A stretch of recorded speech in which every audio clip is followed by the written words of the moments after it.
সবাই জয়েন করছে? মোটামুটি একটু দেখি। মহসিন আছে, পাশা ভাই আছে। 3 4 5। নজরুল কই? সোহেল ভাই নজরুল নাই তো। রহমত ভাই, রহমত আমি ভাই আছি লিন্স, আমি আছি। রহমত ভাই লিন্সে হারাই গেল। রহমত ভাই মনে হয় আজকে আবার খাদি যাবার মতো হয়েছে। দেখুন চাইছে লেন্সে হারাই গেছে। রহমত ভাই কোনটা কোথায়?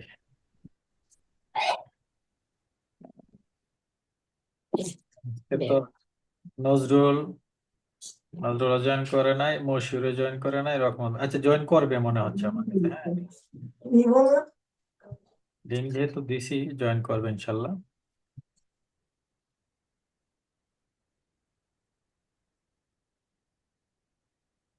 স্যার, আমার ব্যাগে দেখো তো, আমার টকমাটা নাকি।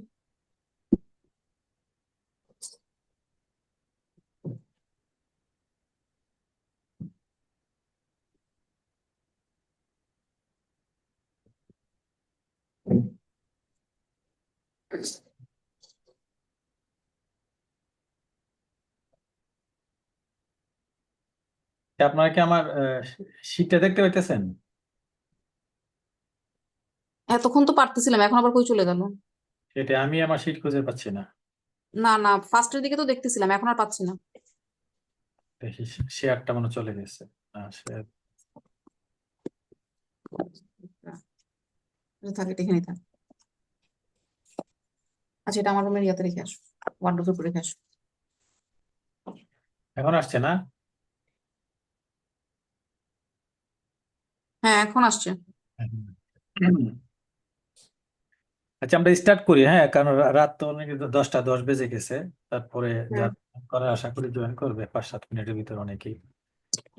আমরা আজকে আমি গতকালকে বলছিলাম যে আমরা প্রথমে থিওরিটিক্যাল জিনিসগুলো দেখব, তার পরবর্তীতে আমরা ল, যে কয়েকটা আইন আছে সেই আইনগুলো দেখব। তার ফাঁকে থিওরি গুলোর মধ্যে আমরা একদিন ইসলামী ব্যাংকিং যে ইয়াটা আছে, ফুল একদিন শুধু আমরা ইসলামী ব্যাংকিংটা নিয়ে আলোচনা করব, যেহেতু ইসলামী ব্যাংকিং এর উপরে আলাদা একটা নাম্বার আছে। সেই জন্য আমরা ইসলামী ব্যাংকিংটার একটু গুরুত্ব দিয়ে একদম একদিন শুধু আমরা ইসলামী ব্যাংকিংটা আলোচনা করব। এই জন্য থিওরির মধ্যে ইসলামী ব্যাংকিং বাদে বাকি যেগুলো আছে মোটামুটি আমরা আমরা আজকে আনার চেষ্টা করছি। তাহলে আমাদের বাকি এখন 2টা পার্ট বাদ আছে, একটা হচ্ছে ইসলামী ব্যাংকিং এর উপরে আলোচনা, আর হচ্ছে আপনার ল গুলো আলোচনা। তো ল গুলোরেও আমরা 2টা পার্টে ভাগ করব, এটা বাকি 2 দিন। আর ইসলামী ব্যাংকিংটা এটাকে একদিন, বাবা বাবা, প্লিজ তুমি খেতে যাও। 3 দিনের আলোচনা।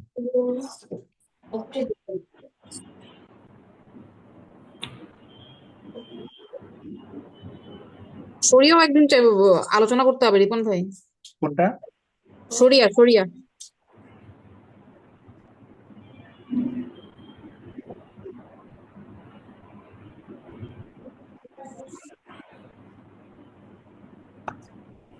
আমরা শরিয়া, ওই আমি শরিয়া বলতে ইসলামী ব্যাংকিংটা বলতে শরিয়াটা কি মিন করছি, ঠিক আছে? আচ্ছা আচ্ছা। আচ্ছা। অর্থাৎ ইসলামী ব্যাংকিংটা যেদিন আলোচনা হবে সেখানে শরিয়া ইসলামী ব্যাংকিং এর প্রাইমারি আলোচনা টোটাল একটা সেশনে আমরা করব আচ্ছা, শুধু ঠিক ইসলামী। আছে। তো আজকে আমরা আলোচনা চলে যাই। আমরা হুম। আলোচনার শুরুতেই যেটা নিয়ে আলোচনা করব একেবারে ইজি পার্ট, এটা আমরা সবাই জানি, different type of bank account এবং এটার অপারেশন গুলো আমরা করব। এই যে আমরা যদি এখন প্রথমে যদি আমি ইসলামী আমাদের বিভিন্ন অ্যাকাউন্ট গুলোর দিকে যাই, এখানে আমরা জানি যে বিভিন্ন টাইপস এর অ্যাকাউন্ট আছে। সেগুলো কি কি? Current account, saving account, fixed deposit account, short term, long term, recurring, special deposit, school banking, no frill. এখানে যে কোশ্চেনটা হইতে পারে যে আপনাকে বলতে পারে যে আপনি কিছু অ্যাকাউন্টের মানে কি কি ধরনের অ্যাকাউন্ট আছে, কিছু অ্যাকাউন্টের কিছু টাইপস অফ অ্যাকাউন্টের নাম লেখো। এখানে আমরা 3টা 4টা 5টা যেহেতু 6 7টা অ্যাকাউন্টের নাম এখানে অলরেডি আছে, আমরা এগুলো লিখতে পারবো। এটা খুব ইজি একটা বিষয়। আমরা এই আজকের আলোচনাটা মোটামুটি সবগুলো ইজি লাগার কথা, হয়তো বা লাস্টের দিক দিয়ে একটু বোরিং লাগতে পারে। এখন আমরা আসি প্রথমে যে সেভিং অ্যাকাউন্ট। এখানে একটা পার্ট আমি তাড়াহুড়ায় আনতে পারি না, সেটা হচ্ছে এই কারেন্ট অ্যাকাউন্টটা আমাদের ব্যাংকে তার নামটা কি, সেভিং অ্যাকাউন্টে আমাদের ব্যাংকের নামটা কি, এইটা আমি পরে একটা স্লাইডে অ্যাড করে দিব, কালকে অ্যাড করে দিব। তাহলে সেভিং এটা হচ্ছে জেনারেলি হচ্ছে এই অ্যাকাউন্টে, যদি ইসলামিক ব্যাংকিং মানে আসপেক্টে বলে তখন কিন্তু কারেন্ট অ্যাকাউন্ট হয়ে যাবে আলোয়া দিয়া, সেভিং অ্যাকাউন্ট হয়ে যাবে কি মুনাফা, ঠিক আছে, ফিক্সড ডিপোজিট হয়ে যাবে এমটিডিআর, ঠিক আছে, এই টাইপের। তো এইটাও আমি স্কুল ব্যাংকিং এ আছে, স্পেশাল ডিপোজিট, স্পেশাল ডিপোজিট। এখন আমরা যাই সেভিং অ্যাকাউন্টে। আমরা জানি সেভিং অ্যাকাউন্টটা কোন ধরনের। সেভিং অ্যাকাউন্টটা হচ্ছে একটা ইন্ডিভিজুয়াল ওপেন করতে পারে, কিংবা একটা ফার্ম কিংবা কোম্পানি ওপেন করতে পারে, কোন একটা পার্টনারশিপে ওপেন করতে পারে। তার বৈশিষ্ট্য কি, এখানে আমরা মানে ডিপোজিট করতে পারি একটা লিমিট পর্যন্ত, প্রতিদিনের একটা লিমিট থাকে, সেই লিমিট পর্যন্ত আমরা টাকা জমা এবং উইথড্র করতে পারি। এবং সেখানে একটা মিনিমাম একটা যে মানে আমার ওই অ্যাকাউন্টের যে ব্যালেন্স থাকে সেই ব্যালেন্সের উপরে একটা রেটে, একটা রেশিওতে কিংবা একটা ক্যালকুলেশনে আমরা প্রতিদিনের ব্যালেন্সের উপর একটা ইন্টারেস্ট বা প্রফিট আমরা পাই।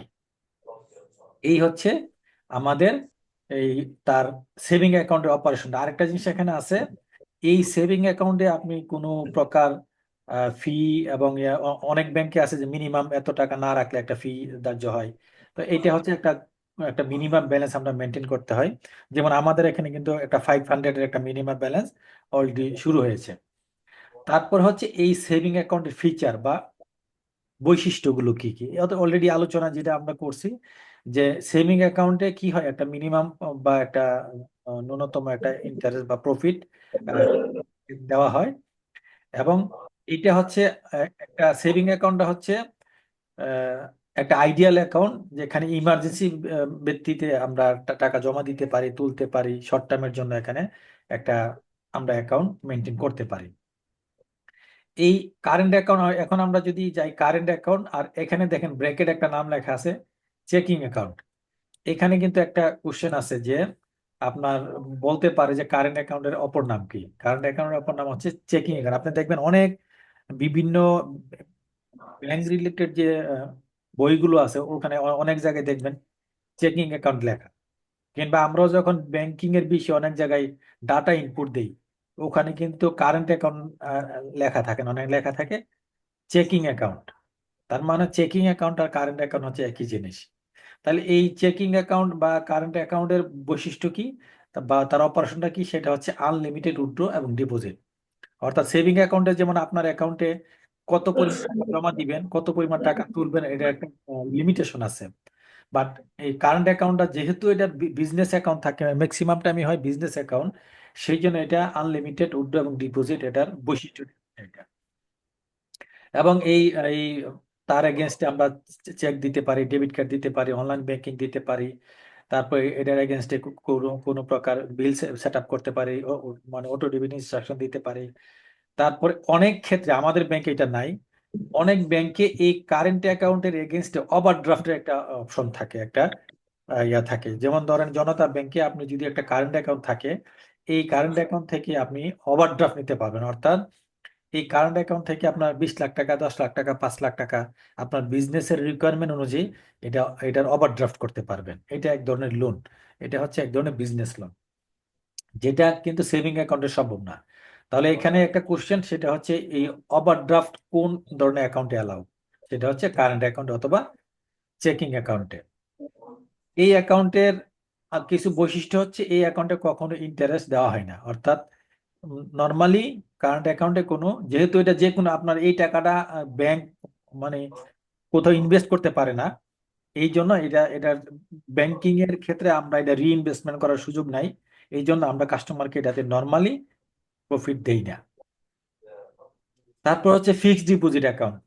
Fixed deposit account, fixed deposit অথবা টাইম ডিপোজিট অথবা টার্ম ডিপোজিট, বা আমাদের ব্যাংকে যেটা বলে এমটিডিআর।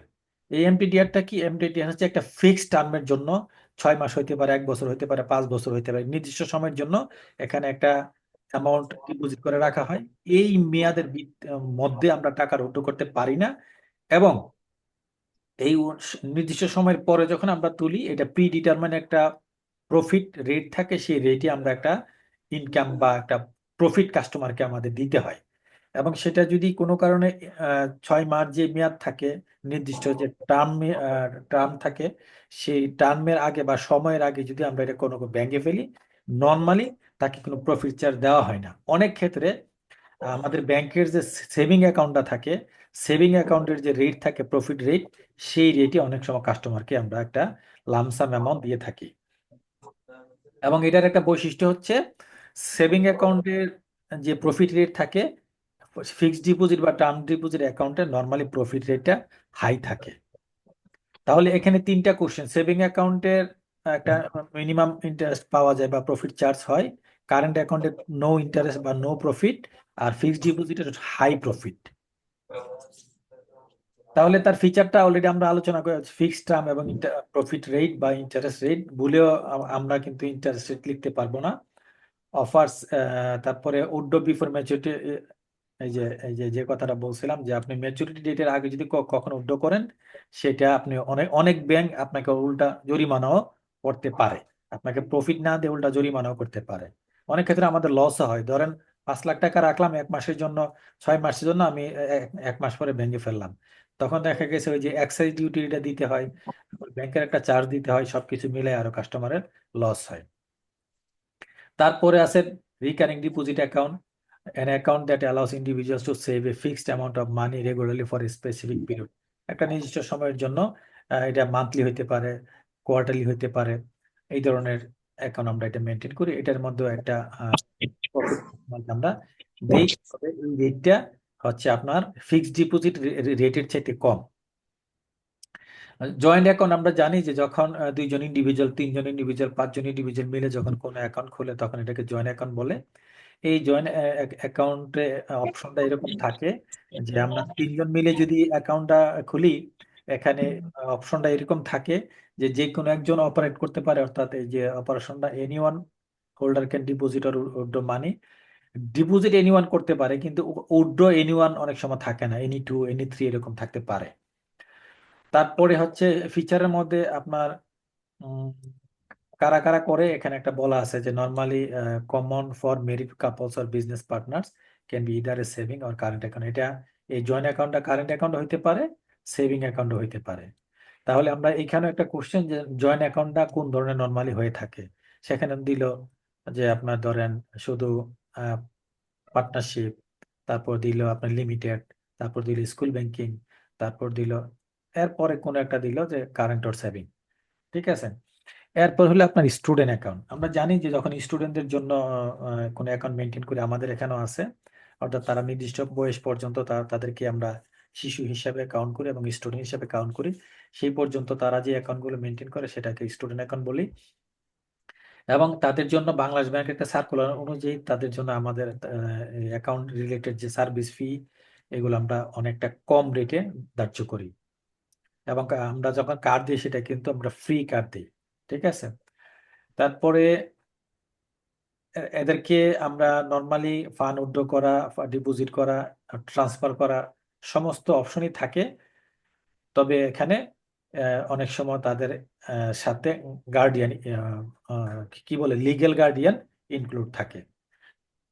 এটার ফিচার, এই যে বললাম যে ডেবিট কার্ড দিয়ে থাকি, অনলাইন সুবিধা দিয়ে থাকি, এটিএম অ্যাক্সেস থাকে, সবই থাকে।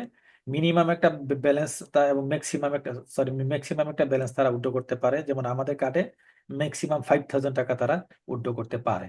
এবং এই অ্যাকাউন্টটা করার পেছনে কেন করি আমরা, স্টুডেন্টদের এডুকেশন পারপাস বা ইনসেন্টিভ পাস, বা অনেকভাবে অনেক যারা বাপ মা অনেকে স্টুডেন্টের নামে একটা স্টুডেন্ট অ্যাকাউন্ট করে থাকে, সেখানে মান্থলি মান্থলি টাকা, একটা নির্দিষ্ট পরিমাণ টাকা জমা দিয়ে থাকে। এখান থেকে স্টুডেন্টদের আপনার যে স্কুলের খরচগুলো বিয়ার করে। অনেকের হিসাবে অনেক রকম, এইভাবে আমরা স্টুডেন্ট অ্যাকাউন্টটা মেনটেন করে থাকি। তারপরে হচ্ছে বিজনেস অ্যাকাউন্ট। বিজনেস অ্যাকাউন্টের মধ্যে আমার যে ধরেন ওই যে লিমিটেড কোম্পানি অ্যাকাউন্ট থাকে, তারপরে একটা পার্টনারশিপ অ্যাকাউন্ট থাকে, অনেক সময় বিজনেসের নামে একটা অ্যাকাউন্ট থাকে, ধরেন শাহজালাল ইসলাম ব্যাংকের নামে যে অ্যাকাউন্ট, এরকম একটা অ্যাকাউন্ট থাকে। এগুলো হচ্ছে বিজনেস অ্যাকাউন্ট। বিজনেস অ্যাকাউন্টের মধ্যে বৈশিষ্ট্যটা কি, ফিচার গুলো কি, offer features like merchant service, business loan, credit facilities. অর্থাৎ অন্যান্য কাস্টমারদেরকে আমরা যা দিয়ে থাকি, এদেরকে বিজনেস অ্যাকাউন্টে অনেক সময় অনেক অনেক বড় বড় ফান্ড থাকে, এদেরকে আমরা এক্সট্রা কিছু সুবিধা দিয়ে থাকি। এবং এই যে এখানে কি কি মানে কিছু হয়, often comes with higher fees due to increased volume of transaction. এখন আমরা কিছু এই যে ব্যাংক অ্যাকাউন্টের আসলে কমন সার্ভিস গুলো কি, এখান থেকে একটা কোশ্চেন হইতে পারে যে তোমার ব্যাংকের যে অ্যাকাউন্ট গুলো থাকে তাদের কমন সার্ভিস গুলো কি, কমন ফিচার গুলো কি, কমন অপারেশন গুলো কি, যে নামই আসুক না কেন। অর্থাৎ একটা অ্যাকাউন্টে কি করবে, টাকা ডিপোজিট করবে, টাকা উইথড্র করবে, সেখান থেকে টাকা ট্রান্সফার করবে, কাউকে পেমেন্ট দিবে, এখানে ইন্টারেস্ট বা প্রফিট অ্যাক্রুড হবে, সেই প্রফিটটা কাস্টমার নিজে ইউজ করবে বা ইউটিলাইজ করবে। এই হচ্ছে একটা ব্যাংক, আপনার ব্যাংকিং অ্যাকাউন্টের অপারেশন বা ফিচার। আমি এখানে শর্টকাট একটা, এই যে আমরা জানি যে কেওয়াইসিটা কি, আমি ইয়াতে আমাদের সিলেবাসে কেওয়াইসি আছে কিনা আমি জানি না, কিন্তু যেহেতু অ্যাকাউন্ট আছে, ব্যাংকিং অ্যাকাউন্ট গুলো আছে, সেক্ষেত্রে আমি মনে করলাম যে শর্টকাট একটা নিয়ে আসি কেওয়াইসিটা। এটাও অনেক সময় শর্টকাট আসতে পারে, অ্যাকাউন্ট যেহেতু আছে তাহলে এটা সঙ্গে থাকার কথা। KYC is a regulatory and legal requirement. তার মানে কি বলছে যে এটা হচ্ছে আমরা আইন এবং যে আমাদের যে রেগুলেটরি বডি, অর্থাৎ এই রেগুলেটরি বডির একটা রিকোয়ারমেন্ট। আমরা জানি যে এটার ফুল ফর্ম কি, নো ইউর কাস্টমার, অর্থাৎ কাস্টমারকে জানার জন্য যে সমস্ত ইনফরমেশন বা তথ্যগুলো আমাদের ভান্ডারে রাখতে হয়, তার যে একটা প্রসিডিউর, সেই প্রসিডিউরটার নাম হচ্ছে KYC. KYC is required to establish the identity of the client, verify the client's identity by using reliable independent source documents, data or information. অর্থাৎ এই যে কেওয়াইসিটা আমরা কিভাবে করি, অর্থাৎ তাকে আইডেন্টিফাই করার জন্য কিছু ডকুমেন্টস আমরা নেই, সেটা দিয়ে আমরা যদি প্রয়োজন হয় সেটাকে জাস্টিফাই করি, ভেরিফাই করি, এবং সে সে যে অন্যান্য ডকুমেন্টস গুলো দেয় সেই ডকুমেন্টস গুলোর সাথে আমরা বিভিন্ন তথ্য ইনফরমেশন মিলিয়ে আমরা তার কেওয়াইসিটা ফিল আপ করি। এই কেওয়াইসিটা করার জন্য আমাদের কি কি ডকুমেন্টস রিকোয়ার্ড, এটা খুব গুরুত্বপূর্ণ একটা কোশ্চেন, যে এই আপনার the documents needed for to verify KYC. ঠিক আছে, অর্থাৎ আপনার কেওয়াইসিটা ফুলফিল করার জন্য কি কি ডকুমেন্টস লাগে, সেটা হচ্ছে আমরা জানি কিন্তু যে আমাদের ন্যাশনাল আইডি লাগতে পারে, আহ, যদি থাকে পাসপোর্ট বা ড্রাইভিং লাইসেন্স, জব আইডি, হ্যাঁ, তারপর ইউটিলিটি বিল, যদি অর্গানাইজেশন হয় সেক্ষেত্রে trade licence, TIN number, BIN number. ঠিক আছে, তাহলে এই উপরের গুলো হচ্ছে ইন্ডিভিজুয়ালের ক্ষেত্রে, আর নিচের তিনটা হচ্ছে যদি সেটা প্রতিষ্ঠান হয়। যেমন শাহজালাল ব্যাংক যদি অন্য কোথাও, যেমন গতকাল কি মনে হয় আমাদের শাহজালাল ব্যাংক ইবিএল একটা অ্যাকাউন্ট খোলার জন্য কিন্তু আমরা কিছু ডাটা ফিল আপ করেছি। ওখানে দেখেন আমাদের আমাদের শাহজালাল ব্যাংকে ট্রেড লাইসেন্স দেওয়া হয়েছে, টিন নাম্বার দেওয়া হয়েছে এবং বিন বিন সার্টিফিকেটও দেওয়া হয়েছে। তার এটা কেন দেওয়া হয়েছে, সেটা হচ্ছে শাহজালাল নামে যে অ্যাকাউন্ট হবে সেটার কেওয়াইসিটা ফিল আপ করার জন্য।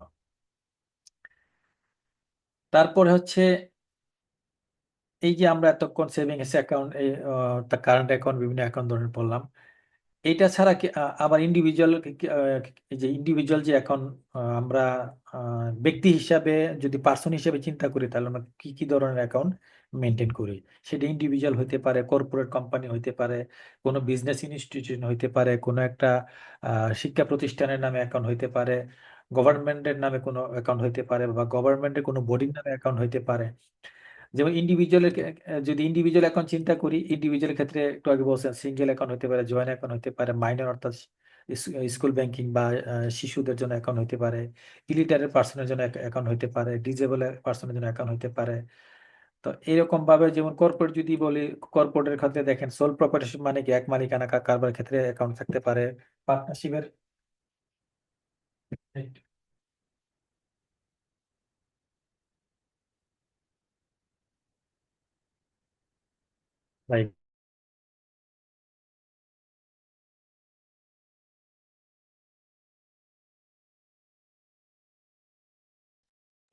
সাউন্ড নাই।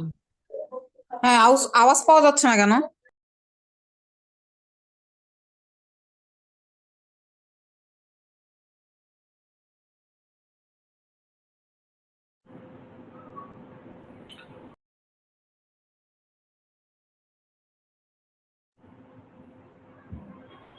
এই যে জুম জুম মিটিং এর সাউন্ড পাচ্ছি না।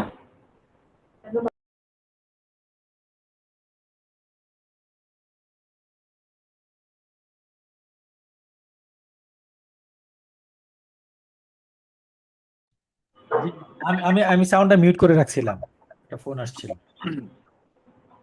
আচ্ছা, তাহলে আমরা এতক্ষণ যে কথাগুলো বলতেছিলাম যে এই যে কোনো বিজনেস অ্যাকাউন্টের যে যে বিজনেস অর্গানাইজেশনের যে অ্যাকাউন্টগুলো হয় সেই অ্যাকাউন্টগুলো কত ধরনের হইতে পারে। তাহলে সোল প্রপার্টিশিপ হইতে পারে, পার্টনারশিপ হইতে পারে, লিমিটেড কোম্পানি হইতে পারে। লিমিটেড কোম্পানি আবার দুই ধরনের হইতে পারে, প্রাইভেট লিমিটেড কোম্পানির জন্য অ্যাকাউন্ট হইতে পারে এবং পাবলিক লিমিটেড কোম্পানির জন্য অ্যাকাউন্ট হইতে পারে। তাহলে এখান থেকে কিন্তু জরুরি কোশ্চেন হচ্ছে বা ইম্পর্টেন্ট কোশ্চেন হচ্ছে যে ইন্ডিভিজুয়ালের জন্য কি কি ধরনের অ্যাকাউন্ট হইতে পারে, অথবা কর্পোরেট কিংবা বিজনেস অর্গানাইজেশনের জন্য কি কি অ্যাকাউন্ট হইতে পারে। তাহলে নর্মালি যদি আমরা জানি এই তিন ধরনের অ্যাকাউন্ট হইতে পারে বিজনেসের জন্য, আর এই বেশ কয়েক ধরনের অ্যাকাউন্ট হইতে পারে ইন্ডিভিজুয়ালের জন্য। তারপরে আছে গভর্নমেন্ট অ্যাকাউন্টস। আমরা জানি যে যদি স্টেট ওন্ড অর্থাৎ সরকারি কোনো প্রতিষ্ঠানের নামে যদি কোনো অ্যাকাউন্ট হয় বা কোনো বডির নামে যদি কোনো অ্যাকাউন্ট ওপেনিং হয় সেটাকে বলা হয় গভর্নমেন্ট অ্যাকাউন্ট। তারপরে আপনার আদার অ্যাকাউন্ট, যেটা একটু আগে বলছিলাম যে কোনো ক্লাব, সোসাইটি, কর্পোরেট, সমবায় সমিতি, স্কুল, কলেজ, ইউনিভার্সিটি, মাদ্রাসা, এগুলোর নামে যখন কোনো ট্রাস্টি নামে যখন কোনো অ্যাকাউন্ট হয় সেগুলো হচ্ছে আদার অর্গানাইজেশন অ্যাকাউন্টের আন্ডারে পড়ে। এখন হচ্ছে আমরা এই যে অ্যাকাউন্ট গুলো পড়লাম, আমরা নর্মাল কিন্তু অ্যাকাউন্ট ওপেনিং এর জন্য কি কি ডকুমেন্টস লাগে এটা কিন্তু একটা কমন কোশ্চেন সবার বেলায়। ঠিক আছে, সো এটা আমরা জানি কি কি লাগে। আমরা টিন লাগতে পারে, তারপরে আমার ন্যাশনাল আইডি লাগতে পারে, আপনার ওই যে ইলেকট্রিসিটি বিল লাগতে পারে, এরকম ছবি লাগে। তা এবং আপনার জব কার্ড, যদি জব করেন সেখানে জব কার্ড লাগতে পারে। এগুলো হচ্ছে কমন ফর অল। স্পেশালি আপনি যদি স্কুল ব্যাংকিং এর জন্য, এই জন্য আমি এটা নিয়ে যেহেতু একটু স্পেশাল, তার জন্য কি লাগতে পারে এখানে কিছু ডকুমেন্টেশনের কথা বলা আছে যে স্কুল ব্যাংকিং এর জন্য কি কি ডকুমেন্টস লাগতে পারে, সেটা স্টুডেন্ট সেটা প্রুফ করার জন্য কিছু ডকুমেন্টস, এবং তার যদি লিগেল গার্ডিয়ান থাকে সে গার্ডিয়ান গার্ডিয়ানের জন্য কি কি ডকুমেন্টস লাগে। এটা আমরা এখানে কয়েকটা ডকুমেন্টসের লিস্ট এখানে দেওয়া আছে। তারপরে হচ্ছে আপনার পার্টনারশিপ অ্যাকাউন্ট, একটু আগে যেটা বলছিলাম যে যদি বিজনেস অর্গানাইজেশনের যে অ্যাকাউন্টগুলো হয়, এই বিজনেস অর্গানাইজেশন অ্যাকাউন্টগুলো তিন ধরনের: পার্টনারশিপ, সোল প্রপার্টিশিপ আর হচ্ছে লিমিটেড, অর্থাৎ কোম্পানির যে অ্যাকাউন্টগুলো হয়। তাহলে সেই তার মধ্যে পার্টনারশিপ অ্যাকাউন্ট আমরা জানি যখন কোনো পার্টনারশিপ বিজনেস থাকে, কোনো ফার্ম থাকে, সে ফার্মের নামে যখন অ্যাকাউন্ট ওপেন করা হয় সেটা হচ্ছে আপনার এই পার্টনারশিপ অ্যাকাউন্ট। সেই পার্টনারশিপটা অ্যাকাউন্ট ওপেন করতে গেলে কি হয়, সেটা ওই পার্টনারদের মধ্যে একটা এগ্রিমেন্ট থাকে। সেই পার্টনারশিপ ফার্মটা অনেক সময় আরজিএসসি কর্তৃক নিবন্ধিত হয়, নিবন্ধিত নাও থাকতে পারে। সেই ক্ষেত্রে তাদের মধ্যে একটা 4,000 টাকার স্টাম্পে তাদের একটা এগ্রিমেন্ট থাকে। সেই এগ্রিমেন্টও আমাদের যখন অ্যাকাউন্ট ওপেনিং হয় লাগে, এবং তাদের মধ্যে থেকে একটা রেজুলেশন লাগে যে এই অ্যাকাউন্টটা কার দ্বারা অপারেট হবে।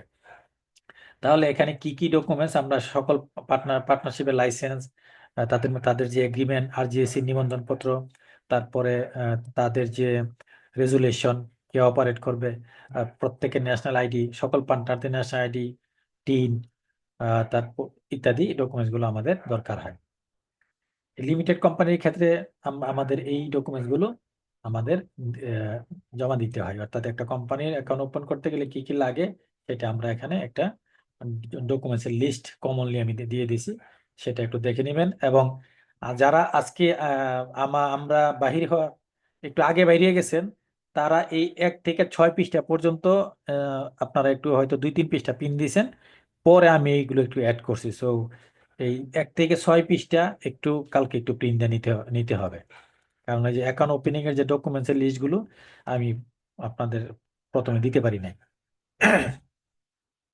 এখন আমরা আসছি একটু ক্লিয়ারিং এবং কালেকশন। আমাদের ধারণা অনেকেরই এখানে যে আমরা হয়তো বা যেহেতু ক্লিয়ারিং এর কাজ করি না, কালেকশনের কাজ করি না, মানে এই এই কালেকশন কিন্তু রিকভারি না, এটা হচ্ছে ক্লিয়ারিং সেটেলমেন্টের একটা অংশ। এই ক্লিয়ারিং কালেকশন বা অথবা ক্লিয়ারিং এবং সেটেলমেন্ট যাই বলি না কেন, এটাতে আমরা কাজ করি না, এটা হয়তো আমাদের জন্য অনেক কঠিন। আসলে বিষয়টা তা না, কারণ আমরা কিন্তু প্রতিনিয়ত এটার সঙ্গে সম্পৃক্ত। একটা কার্ডের অন্য ব্যাংকের থেকে যখন একটা পেমেন্ট আসে কিভাবে আসতেছে, আমরা যখন একটা চেক অন্য ব্যাংকে ইস্যু করি দেই, তখন সেটা কিভাবে যাচ্ছে আমরা কিন্তু বিষয়টা জানি, কিন্তু সেটা লিখিতভাবে সাজানো গোছানো ভাবে হয়তো আমরা কোনোদিন চিন্তা করি নাই। তো বিষয়টা খুব ইজি, আমার ধারণা আপনারা একবার পড়লেই হয়ে যাবে, এবং আমি আরো সুন্দরভাবে এখানে নিয়ে আসছি যেন আপনারা এই জিনিসগুলো একবার পড়লে আপনাদের জন্য হয়ে যায়। যেমন ধরেন এখানে দুইটা জিনিস, ক্লিয়ারিং এবং কালেকশন। এখানে প্রথমেই আমি নিয়ে আসি কি concept in clearing and collection, মানে এই ক্লিয়ারিং জিনিসটা কি আর হচ্ছে এই কালেকশন জিনিসটা কি, এটা যদি আমরা বুঝি।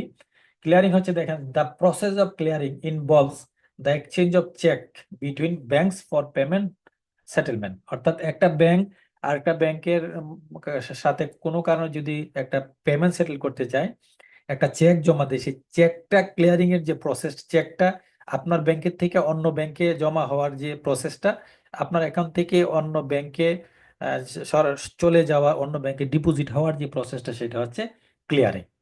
অর্থাৎ এটা কিসের মাধ্যমে হয়? এটা বাংলাদেশ ব্যাংকের যে একটা ক্লিয়ারিং হাউস আছে, সেই ক্লিয়ারিং এর হাউসের মাধ্যমে চেকটা প্রসেসিং হয়। It typically occurs in the clearing house where banks comes together to settle transaction involving the exchange of instrument.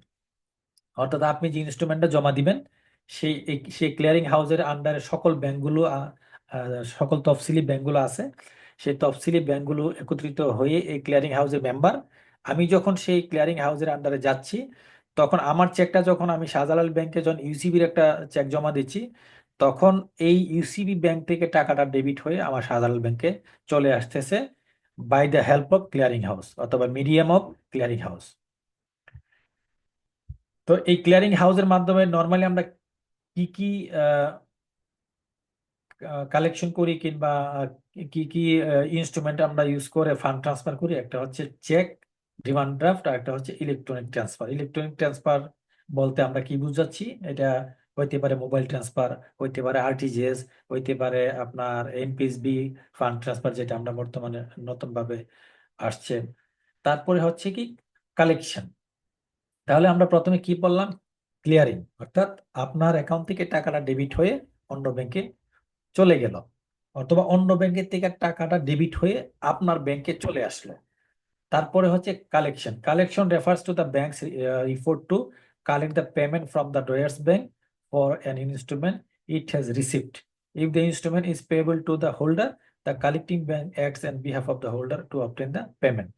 অর্থাৎ এটা কি বলছে দেখেন, অর্থাৎ আপনি যে ব্যাংকে টাকাটা জমা দিলেন, সেই ব্যাংক কি করলো? টাকাটা অন্য ব্যাংকে থেকে কালেকশন করে নিয়ে আসলো। কালেকশন করে নিয়ে আসার পরে সেই ইনস্ট্রুমেন্টটা যদি আপনি আবার অন্য কারো অ্যাকাউন্টে দিয়ে থাকেন, সে ব্যাংক কি করবে? আপনার হয়ে অন্য ব্যাংকে টাকাটা জমা দিয়ে দিবে। কিংবা এই কালেকশন হওয়ার পরে যদি আপনার অ্যাকাউন্টেই জমা রাখতে, সে টাকাটা আপনার অ্যাকাউন্টেই জমা রেখে, অর্থাৎ যে মানে আপনার অ্যাকাউন্টে জমা করে দিবে। এই হচ্ছে কালেকশনের কাজ। অর্থাৎ আপনার অ্যাকাউন্টে জমা থাকলে, আপনার থাকার যদি ইনস্ট্রাকশন থাকে, শুধু আপনার অ্যাকাউন্টে জমা থাকবে। ইনস্ট্রাকশন যদি এমন হয়ে থাকে, এই চেকটা আরেকজনরে আবার এই আপনি কালেকশন আপনার হয়ে কালেকশন করবে, করে আবার আমার অ্যাকাউন্টে দিয়ে দিবে, এটা হচ্ছে এই কালেকশনের কাজ। এই কালেকশন এবং ক্লিয়ারিং এর মধ্যে, বাংলাদেশে এই যে ক্লিয়ারিং এর মধ্যে কি কি ইনস্ট্রুমেন্ট আমরা ইউজ করি? এই যে ক্লিয়ারিং বললাম, এই যে cheque, demand draft, electronic transfer, এগুলোর মধ্যে আসলে নর্মালি আমরা কি কি ইউজ করি, এটা আমরা একটু দেখবো। এই ক্লিয়ারিংটা একটু ঠান্ডা মাথায় একটু শুনেন। এই ক্লিয়ারিংটা বাংলাদেশে দুই ধরনের আছে। নাম্বার ওয়ান হচ্ছে কি আউটস্টেশন ক্লিয়ারিং এবং লোকাল ক্লিয়ারিং। এটি হচ্ছে আমাদের কাছে হয়তো বা নতুন লাগতে পারে, কিন্তু অনেকে আমরা জানি। অর্থাৎ আউটস্টেশন ক্লিয়ারিং কি? আউটস্টেশন ক্লিয়ারিংটা হচ্ছে যখন আমরা এক সিটি বা এক ডিস্ট্রিক্টের চেক, অর্থাৎ ঢাকা শহরের কোনো একটা ব্যাংকে আমি চেক জমা দিলাম, কিন্তু যে ব্যাংকের মাধ্যমে টাকাটা ক্লিয়ার হবে, সেই ব্যাংকটা হচ্ছে ঢাকার বাহিরে, অর্থাৎ out of the city, out of the, আমি যেই লোকাল এরিয়াতে দিলাম সেই লোকাল এরিয়ার বাহিরে, সেটা হচ্ছে আউটস্টেশন ক্লিয়ারিং। আর আমি যেই এরিয়াতে জমা দিলাম, যে সিটিতে জমা দিলাম, যে জোনে জমা দিলাম, সেই জোনের আন্ডারেই যদি কোনো ব্যাংকের, এক ব্যাংকের থেকে আরেক ব্যাংকে টাকাটা ক্লিয়ার হয়, তখন সেটা হচ্ছে লোকাল ক্লিয়ারিং। তাহলে এখানে কিন্তু একটা গুরুত্বপূর্ণ কোশ্চেন হচ্ছে types of clearing in Bangladesh. তাহলে কত ধরনের? দুই ধরনের। তাহলে আউটস্টেশন এবং লোকাল ক্লিয়ারিং। যদি এমন শর্ট নোট আসে যে আউটস্টেশন ক্লিয়ারিং কি, তাহলে আমাদের তাহলে এটা লিখতে হবে, যদি লোকাল ক্লিয়ারিং কি এটা লিখতে হবে। Role of Bangladesh bank in clearing house, অর্থাৎ এই মানে ক্লিয়ারিং ইনস্ট্রুমেন্টে বা এই যে ক্লিয়ারিং যে প্রসেসটা, সেই প্রসেসে বাংলাদেশ ব্যাংকের আসলে ভূমিকাটা কি। Bangladesh bank plays a central role in the clearing system. তাহলে এখানেই একটা কোশ্চেন যে মানে এই ক্লিয়ারিং সিস্টেমে সেন্ট্রাল রোল কে প্লে করে, সেক্ষেত্রে কোশ্চেনটা আনসারটা হচ্ছে বাংলাদেশ ব্যাংক। এবং সেটা কেন central role? It facilitates the electronic clearing system and operates the central bank clearing house in Dhaka and other major cities. অর্থাৎ এটা একটা ইলেকট্রনিক ক্লিয়ারিং সিস্টেম ফেসিলিটেট করে, এবং যেটা আপনার সেন্ট্রাল ব্যাংক ক্লিয়ারিং হাউসের মাধ্যমে অপারেট হয়, এবং সেটা ঢাকা এবং ঢাকার বাহিরেও কয়েকটা ব্যাংকের মাধ্যমে এই ক্লিয়ারিং হাউসটা অপারেট হয়। যেমন আমরা জানি যে বাংলাদেশ ব্যাংকের আহ, ঢাকার বাহিরে অনেকগুলো ক্লিয়ারিং হাউস আছে, এবং যেটা তাদের হয়ে সোনালী ব্যাংকে এটা অপারেট হয়। Bangladesh bank handle the centralised settlement of all clearings আর ট্রানজেকশন বিটুইন কমার্শিয়াল ব্যাংক, অর্থাৎ এই কমার্শিয়াল ব্যাংকের মধ্যে যে ক্লিয়ারিং সেটেলটা হয় এটা সেন্ট্রালাইজ করে বাংলাদেশ ব্যাংক। এই জন্য বাংলাদেশ ব্যাংকের রুলটা কি? বাংলাদেশ ব্যাংকটা হচ্ছে মানে সেন্ট্রাল রুল। তারপরে বলছে steps in the clearing process, অর্থাৎ এই ক্লিয়ারিং যে প্রসেসটা, অর্থাৎ এটার স্টেপগুলো কি কি। তাইলে আমরা কিন্তু জানি প্রথমে চেকটা জমা দিতে হয়, চেকটা জমা দিলে এটা একটা এক্সামিনেশন হয়, তারপর এটা সর্টিং হয় এবং এটা ডিস্ট্রিবিউশন করে আপনার যখন এটাকে ক্লিয়ারিং হাউসে পাঠায় সেটাকে সর্টিং করা হয়, সর্টিং করে ডিস্ট্রিবিউশন হয়, এবং লাস্ট অফ অল ফান্ডটা সেটেল হয়। এখানে কি লেখছে দেখেন, সাবমিশন অফ ইনস্ট্রুমেন্ট, অর্থাৎ bank collect cheques from their customer, অর্থাৎ আমার ব্যাংক কি করে কাস্টমার থেকে চেকগুলো কালেক্ট করে এবং forward them to the clearing house. তখন চেকগুলো স্ক্যান করে আমাদের সকল চেকগুলো একটা নির্দিষ্ট সময়ে কি করে আমরা ক্লিয়ারিং হাউসে পাঠাই, যে সেন্ট্রাল ব্যাংকের ক্লিয়ারিং হাউস আছে সেই ক্লিয়ারিং হাউসে পাঠাই। সেন্ট্রাল ব্যাংক কি করে দেখেন, the clearing house examining the instrument to ensure that they are valid, properly endorsed and free from any defects। তাহলে এই ক্লিয়ারিং হাউস কি করে এক্সামিনেশন করে, কি কি এক্সামিনেশন করে? এই চেকটা ভ্যালিড আছে কিনা, তার ডেটগুলো ঠিক আছে কিনা, তারপরে এন্ডোর্স এন্ডোর্স যে করা সেটা প্রপারলি আছে কিনা, এবং এই চেকে কোনো ভুল ত্রুটি বা ডিফেক্ট আছে কিনা, তাদের ডেট কিংবা অ্যামাউন্ট সব কিছু ঠিক আছে কিনা। এখানে একটা কোশ্চেন কিন্তু আপনারা আমার কাছে মনে হচ্ছে, সেটা হচ্ছে যে যদি প্রশ্ন করে যে ক্লিয়ারিং প্রসেসের মধ্যে এক্সামিনেশনটা কার পার্ট, কার অংশ, কার কাজ, কার ফাংশন, সেটা কিন্তু হচ্ছে ক্লিয়ারিং হাউস। আমরা এই ক্ষেত্রে কিন্তু ভুল করে ফেলতে পারি যে এটা হয়তো বা যে যে ব্যাংক সেই ব্যাংকের কাজ, আসলে সেটা হচ্ছে ক্লিয়ারিং হাউসের কাজ। তারপরের কাজটা কি দেখেন, এগুলো যখন সব সে ক্লিয়ারিং হাউস কি করলো, সবকিছু ঠিক পাইলো, সঠিক, আমি ধরে নিলাম সব সঠিক পাইলো। তারপরে কি করলো, the instrument are sorted according to the banks on which they are drawn and they are sent to the respective banks for payment. অর্থাৎ আমার শাহজালাল থেকে যদি 100 চেক যায়, 100 চেক চেক করে ওকে পাইলো, ওকে পাওয়ার পরে তারা কি করবে, এই 100 চেক তো আর একটা ব্যাংকের না 20টা ব্যাংকের হইতে পারে, তখন এই ক্লিয়ারিং হাউস এই 20টা ব্যাংকে এই চেকগুলো পাঠাবে। কেন পাঠাবে? পেমেন্টের জন্য। তারপরের প্রসেসটা কি, the bank settle the payment among themselves if a cheque is drawn on an account with sufficient funds the drawing bank release the payment if the cheque is dishonoured the drawing bank inform the representative bank which may then notify the pay. অর্থাৎ এটা কি বলছে দেখেন, অর্থাৎ এই যে যার যার ব্যাংকে 20টা ব্যাংকে যে চেকগুলো পাঠাইলো, তারা চেকগুলো রিসিভ করলো, করে কি করবে, ওই অ্যাকাউন্টে সাফিসিয়েন্ট যদি ফান্ড থাকে সেই সেই ফান্ডটা অ্যাকাউন্টটা ডেবিট করে তারা পেমেন্টটা করে দিবে। যদি কোনো চেক ডিজনার হয়, মানে ইনসাফিসিয়েন্ট ফান্ড থাকে, তখন তারা এই চেকটা ডিজনার করবে। তারা ওই যে পেই প্রেজেন্টিং ব্যাংক, অর্থাৎ যার মাধ্যমে যেমন আমরা যদি 100 চেক পাঠাই থাকি, তার মধ্যে 10টা চেক যদি বাউন্স করে ডিজনার হয় ইনসাফিসিয়েন্ট ফান্ডের জন্য, তারা আমাদেরকে ইনফর্ম করে দিবে। তাহলে এই হইলো আমাদের ক্লিয়ারিং প্রসেস। তারপর হচ্ছে একটা চেক ক্লিয়ারিং এর সাইকেলটা যদি আমরা আবার যদি একটু বলে যে একটা চেক ক্লিয়ার করলা কিভাবে, একটা সাইকেল। চেক ড্রপ, অর্থাৎ cheque is drop of the presenting bank, এটা আর এটা অনেকটা সেম মনে হইতে পারে এই যে প্রসেসটা বলছি। তারপর এটা একটু যেহেতু সাইকেল আকার আছে, এটা আমরা একটু দেখি। তাহলে এই একই কথা বলছে, কিন্তু একটা চেক আমরা ড্রপ করব আমাদের ব্যাংকে, তারপরে এই ক্লিয়ারিং হাউসে আমরা এটা প্রেজেন্ট করব, তারপরে এই ইন্টার ব্যাংকের মধ্যে সেটেল করবে। যদি কোনো কারণে আপনার চেকে ডিজনার হয়, এটা বাউন্স করবে। সো এই প্রসেসটা, এই যে স্টেপস এবং এটা সেম জিনিস, এটা উপস্থাপন করছে একভাবে, এটা উপস্থাপন করছে আরেকভাবে, একই জিনিস। সো আপনারা যেটা পরে সহজে বুঝেন ওইটাই পড়বেন, নো প্রবলেম। কি কি participate in the clearing process, এইটা একটা দারুণ একটা প্রশ্ন এখানের মধ্যে। অর্থাৎ বলতে পারে যে কি participate in the clearing process, অথবা most important participate in the clearing process. ঠিক আছে, অর্থাৎ এই ক্লিয়ারিং প্রসেসের মধ্যে অন্তর্ভুক্ত কে কে, কোন কোন পক্ষ।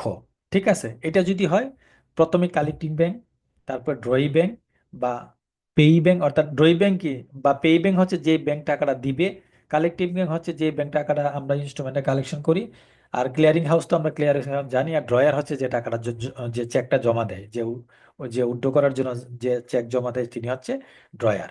তাহলে মোট পার্ট কিন্তু এটা চারজন: collecting bank, drawee bank, clearing house, drawer. এটা কিন্তু মোস্ট ইম্পর্টেন্ট। এবং এখানে যেটা আমরা বললাম যে ক্লিয়ারিং মানে প্রসেসের মধ্যে আমার কাছে এই এই প্রশ্নের সবচেয়ে ইম্পর্টেন্ট মনে হয়েছে, যে এই প্রশ্নটা।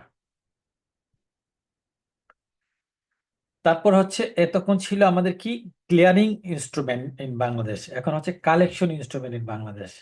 অর্থাৎ কালেকশন গুলো আমরা কিভাবে করি এখানে। এই কালেকশন এবং ক্লিয়ারিং প্রায় অনেকটা সেমই মনে হবে। আমরা যদি দেখেন the collection of negotiable instrument, অর্থাৎ এই নেগোশিয়েবল ইনস্ট্রুমেন্টের মধ্যে কি কি আছে আমরা জানি। চেক আছে, তারপরে হচ্ছে কি কি বলে একটা প্রমিজারি নোট থাকতে পারে, এইগুলো আর কি। তো এখানে ফুল লাইনটি পড়ি: the collection of negotiable instrument refers to the process through which bank facilitate the collection of payments from the bank on which the instrument is drawn. The includes processing instrument such as cheque, demand draft, pay order and bankers cheques. অর্থাৎ cheque হইতে পারে, demand draft হইতে পারে, pay order হইতে পারে, bankers check হইতে পারে। এখানে স্টেপগুলো কি কি বলছে কালেকশনে: রিসিভ দ্য ইনস্ট্রুমেন্ট, আগের মতোই। তারপরে ট্রান্সমিশন দ্য ড্রয়ি ব্যাংক, যেই ব্যাংকের যে ব্যাংকের থেকে একটা টাকাটা পেমেন্ট হবে সেই ব্যাংকে আমরা ট্রান্সমিট করে পাঠাবো, সেটা ভেরিফাই করবে। তারপরে ক্রেডিট টু পেইজ ব্যাংক, অর্থাৎ যার ব্যাংকে ক্রেডিট হওয়ার কথা সেখানে ক্রেডিট হবে। আর যদি কোনো কারণে এটা বাউন্স হয়, ডিজনার হয়, সেটা ইনসাফিসিয়েন্ট ফান্ডে করে সেটা হ্যান্ডেলিং করবে। এই হলো টোটাল 5টা প্রসেস, ওটা ক্লিয়ারিং এর মধ্যেই। তারপরে এখানে রোল অফ কালেক্টিং ব্যাংক, এই রোল অফ কালেক্টিং ব্যাংকের কাজটা কি, সেটা হচ্ছে যে ব্যাংকটার মাধ্যমে, যেমন একটু আগে 100 চেক পাঠাইছিলাম আমরা, আমরা এখানে হচ্ছে কালেক্টিভ ব্যাংক। সো আমাদের কাজটা কি, আমাদের রোলটা কি এখানে। রিস্ক অফ কালেকশনের ক্ষেত্রে রিস্ক গুলো কি? রিস্ক হইতে পারে প্রথমত আপনার চেকটা ডিজনার হইতে পারে, কোনো কারণে এটা ফ্রড ফরজারি হইতে পারে, অর্থাৎ যে চেকটা দিছে এটা আপনার একটু এখানে কোনো প্রকার যে জালিয়াতি থাকতে পারে, ভুল থাকতে পারে, হ্যাঁ, ভুয়া থাকতে পারে। তারপরে নিজস্ব সময়ের ভিতরে যদি আমরা জমা দিতে না পারি, সেই ক্ষেত্রে চেকটা হয়তো বাউন্স করতে পারে, ডিজনার করতে পারে। এই ক্ষেত্রে পার্টি অনেক লস হইতে পারে, এবং ইভেন আমি as a bank collecting bank হিসেবে আমার অনেক সুনাম ক্ষুণ্ণ হইতে পারে। এরপরে যে প্রশ্নটা বলছে সেটা হচ্ছে modernisation of the clearing and collection process in Bangladesh. অর্থাৎ এই আমাদের কালেকশন এবং ক্লিয়ারিং সিস্টেমটা আপনারা জানেন বিগত 10 বছরে যে পরিমাণ ডেভেলপ হয়েছে, তার আগে কিন্তু এটা ছিল না। কেন ছিল না? ক্লিয়ারিং সিস্টেমগুলো আধুনিক ছিল না, এবং আহ, এবং নতুন নতুন clearing system Bangladesh bank implement করছে। সেই ক্ষেত্রে যেমন আরটিজিএসটা আগে ছিল না, সেটা নতুন আসছে। তারপরে এখন সব শেখ হাসিনার অবদান। হ্যাঁ, কি নজরুল বলো। বললাম সব শেখ হাসিনার অবদান। নজরুল ভাইয়ের চুলকায়। আচ্ছা ঠিক আছে, ওই ওই ওই মানে আলাপে আমরা না যাই। তো সেই ক্ষেত্রে আমরা আরটিজিএস, এনপিএসবি, অনলাইন পেমেন্ট এবং বর্তমানে আপনারা জানেন যে ডিজিটাল বা ক্যাশলেস বাংলাদেশ গড়ার জন্য যে রাস্তায় আমরা আগাচ্ছি, সেগুলো কিন্তু সবগুলো হচ্ছে এই ক্লিয়ারিং এবং কালেকশন প্রসেসের মানে আধুনিকায়ন বা বা অটোমেশন। এই কালেকশন আমরা অলরেডি পড়ে ফেলছি, দুই ধরনের কালেকশন। এখানে একটা কি কনসিডারেশন ক্লিয়ারিং কালেকশন, মানে কি কি কনসিডারেশন নিয়ে আমরা কালেকশন গুলো করি, সেটা time, cost, risk of regional, legal aspects. সবসময় এই চারটা জিনিস আমাদের মাথায় রাখতে হয়, অর্থাৎ কোনো একটা ক্লিয়ারিং এর ক্ষেত্রে বা চেক কালেকশনের ক্ষেত্রে এটা সময়টা কাউন্ট করতে হয়, এটা খরচ, এবং সেক্ষেত্রে রিস্ক কি থাকে, এবং আইন অনুযায়ী আমাদের কোনো এখানে বাধ্যবাধকতা আছে কিনা। এই হলো আমাদের ক্লিয়ারিং এবং সেটেলমেন্ট, ক্লিয়ারিং বা কালেকশন। এখন আমরা যেটা নিয়ে কথা বলবো সেটা হচ্ছে রেমিটেন্স। আমরা রেমিটেন্স বলতে আমরা শুধু মনে করি যে আসলে বাহির থেকে যে টাকা বাংলাদেশে আসে এটি বুঝি রেমিটেন্স। রেমিটেন্স আসলে এটা না, আমরা একটু দেখি, দেখলে বিস্তারিত আর বুঝতে পারবো। Remittance refers to the transfer of money. মানে হচ্ছে রেমিটেন্সের যদি সংজ্ঞা আছে শর্টকাট, ধরেন আপনাকে বললো যে এক কথায় উত্তর দিতে বললো, তাহলে আপনি কি বলবেন? রেমিটেন্স মানে কি? Remittance refers to the transfer of money, that's it. তারপরে যদি আরো একটু লেখার সুযোগ থাকে, typically by a foreign worker to their home country, or it can refers to the payment of funds from one person to another, often for goods, service or debt। অর্থাৎ একজন ব্যক্তি আরেকজন ব্যক্তিকে যখন টাকা ট্রান্সফার করে, এটাও এক ধরনের রেমিটেন্স। এটা অনেক কারণে ঘটতে পারে, সেটা কোনো গুডসের জন্য হতে পারে, সার্ভিসের জন্য হতে পারে, কোনো দায় সুদের জন্য হতে পারে, কোনো লোন পরিশোধের জন্য হতে পারে। In context of banking and finance, remittance can involve the movement of money domestically or internationally। এই যে আসল কথাটাই আসছে, অর্থাৎ আমাদের ব্যাংকিং ইন্ডাস্ট্রিতে বা ফাইন্যান্স ইন্ডাস্ট্রিতে এই যে মানি মুভমেন্টটা, এটা দুই ধরনের হতে পারে, একটা ডোমেস্টিক্যালি হতে পারে, একটা ইন্টারন্যাশনালি হতে পারে। ডোমেস্টিক্যালি যেটা হয় এটা হচ্ছে ডোমেস্টিক রেমিটেন্স, এবং ইন্টারন্যাশনালি যেটা হয় এটা হচ্ছে ইন্টারন্যাশনাল রেমিটেন্স। আমরা এখানে ডোমেস্টিক রেমিটেন্সটা কিভাবে হয় এখানে দেখেন, involves transfer money within the same country. অর্থাৎ যখন সেম কান্ট্রির মধ্যে মানি ট্রান্সফার হয়, আপনার অ্যাকাউন্ট থেকে আমার অ্যাকাউন্টে, আমার অ্যাকাউন্ট থেকে আরেকজনের অ্যাকাউন্টে, সেটা হচ্ছে ডোমেস্টিক রেমিটেন্স। এবং সেটা ইন্ডিভিজুয়াল তো মানে কোম্পানি অ্যাকাউন্ট বা পার্টনারশিপ অ্যাকাউন্ট বা জয়েন্ট অ্যাকাউন্ট হইতে পারে, অর্থাৎ অ্যাকাউন্ট অ্যাকাউন্ট ট্রান্সফার হইতে পারে।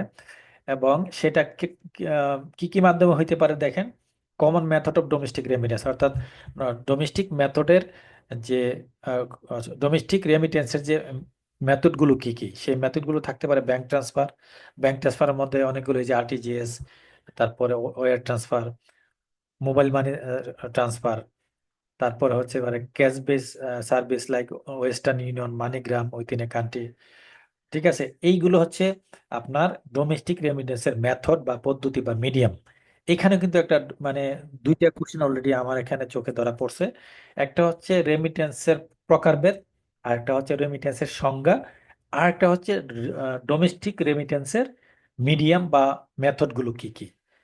বা একটা এক্সাম্পল দিয়ে দিল যে আরটিজিএস, এনপিএসবি, এটা কোন আরটিজিএস ট্রান্সফার বা এনপিএসবি ট্রান্সফার, এটা কোন ধরনের রেমিটেন্স। আচ্ছা, তারপর হচ্ছে ইন্টারন্যাশনাল রেমিটেন্স। আমরা অলরেডি নাম দেখি বুঝতে পারছি, যখন অন্য দেশ থেকে এক দেশের থেকে আরেক দেশে, অর্থাৎ কোনো একটা ট্রানজিশন, ফাইন্যান্সিয়াল ট্রানজিশন যখন বর্ডার ক্রস করে, তখন এটি হচ্ছে ইন্টারন্যাশনাল ট্রান্সফার। এবং নর্মালি আমাদের দেশে কি হয়, আমাদের দেশে অনেক ভাই বোনেরা যখন ওই বিদেশ থেকে বাংলাদেশে টাকা পাঠায়, সেটাকে আমরা ইন্টারন্যাশনাল রেমিটেন্স মনে করি, বা ফরেন রেমিটেন্স মনে করি, বা ফরেন রেমিটেন্স, এটাই হলো ফরেন রেমিটেন্স। এই যে ফরেন রেমিটেন্সের কিছু মেথড আছে, সেটা প্রথমেই হচ্ছে ব্যাংক ট্রান্সফার। ব্যাংক ট্রান্সফারটা কিভাবে হয়, এটা ওই সুইফট কোডের মাধ্যমে হইতে পারে, এবং এখন নতুন নতুন আরো অনেক ব্যাংকিং নেটওয়ার্কের মাধ্যমে ট্রানজেকশন গুলো হওয়ার সুযোগ তৈরি হয়েছে। তারপরে আছে ধরেন মানি ট্রান্সফার অপারেটর। মানি ট্রান্সফার অপারেটরের মধ্যে ওই যে ওয়েস্টার্ন মানি, লিরা, আরো এরকম অনেকগুলো এক্সচেঞ্জ আছে যাদের মাধ্যমে মানি মানি ট্রান্সফার হয় বিদেশ থেকে বাংলাদেশে। তারপরে অনলাইন ট্রান্সফার হইতে পারে। অনলাইন ট্রান্সফারের মাধ্যমে এই ট্রান্সফার গুলো হয়ে থাকে। এর মধ্যে এক এক্সাম্পল এখানে দেওয়া আছে, দেখেন, ধরেন এই যে পেপাল, রেভুলার, তারপর এই ধরনের আরো অনেক অনলাইন মিডিয়া আছে যাদের মাধ্যমে সরাসরি এক দেশে থেকে আরেক দেশে টাকা আহ, চলে আসে। এগুলো হচ্ছে মানে মিডিয়াম অফ ফরেন বা ইন্টারন্যাশনাল রেমিটেন্স। তারপর বলছে রেমিটেন্স প্রসেস বলতে একটা অ্যাকাউন্ট থেকে আরেকটা অ্যাকাউন্টে মানে যে টাকাটা ট্রান্সফার হবে, রেমিটেন্সটা হয়, সেটার যে প্রসেসটা, সেটা আমরা একবার পড়লে আমি এটা বিস্তারিত আলোচনা করি না,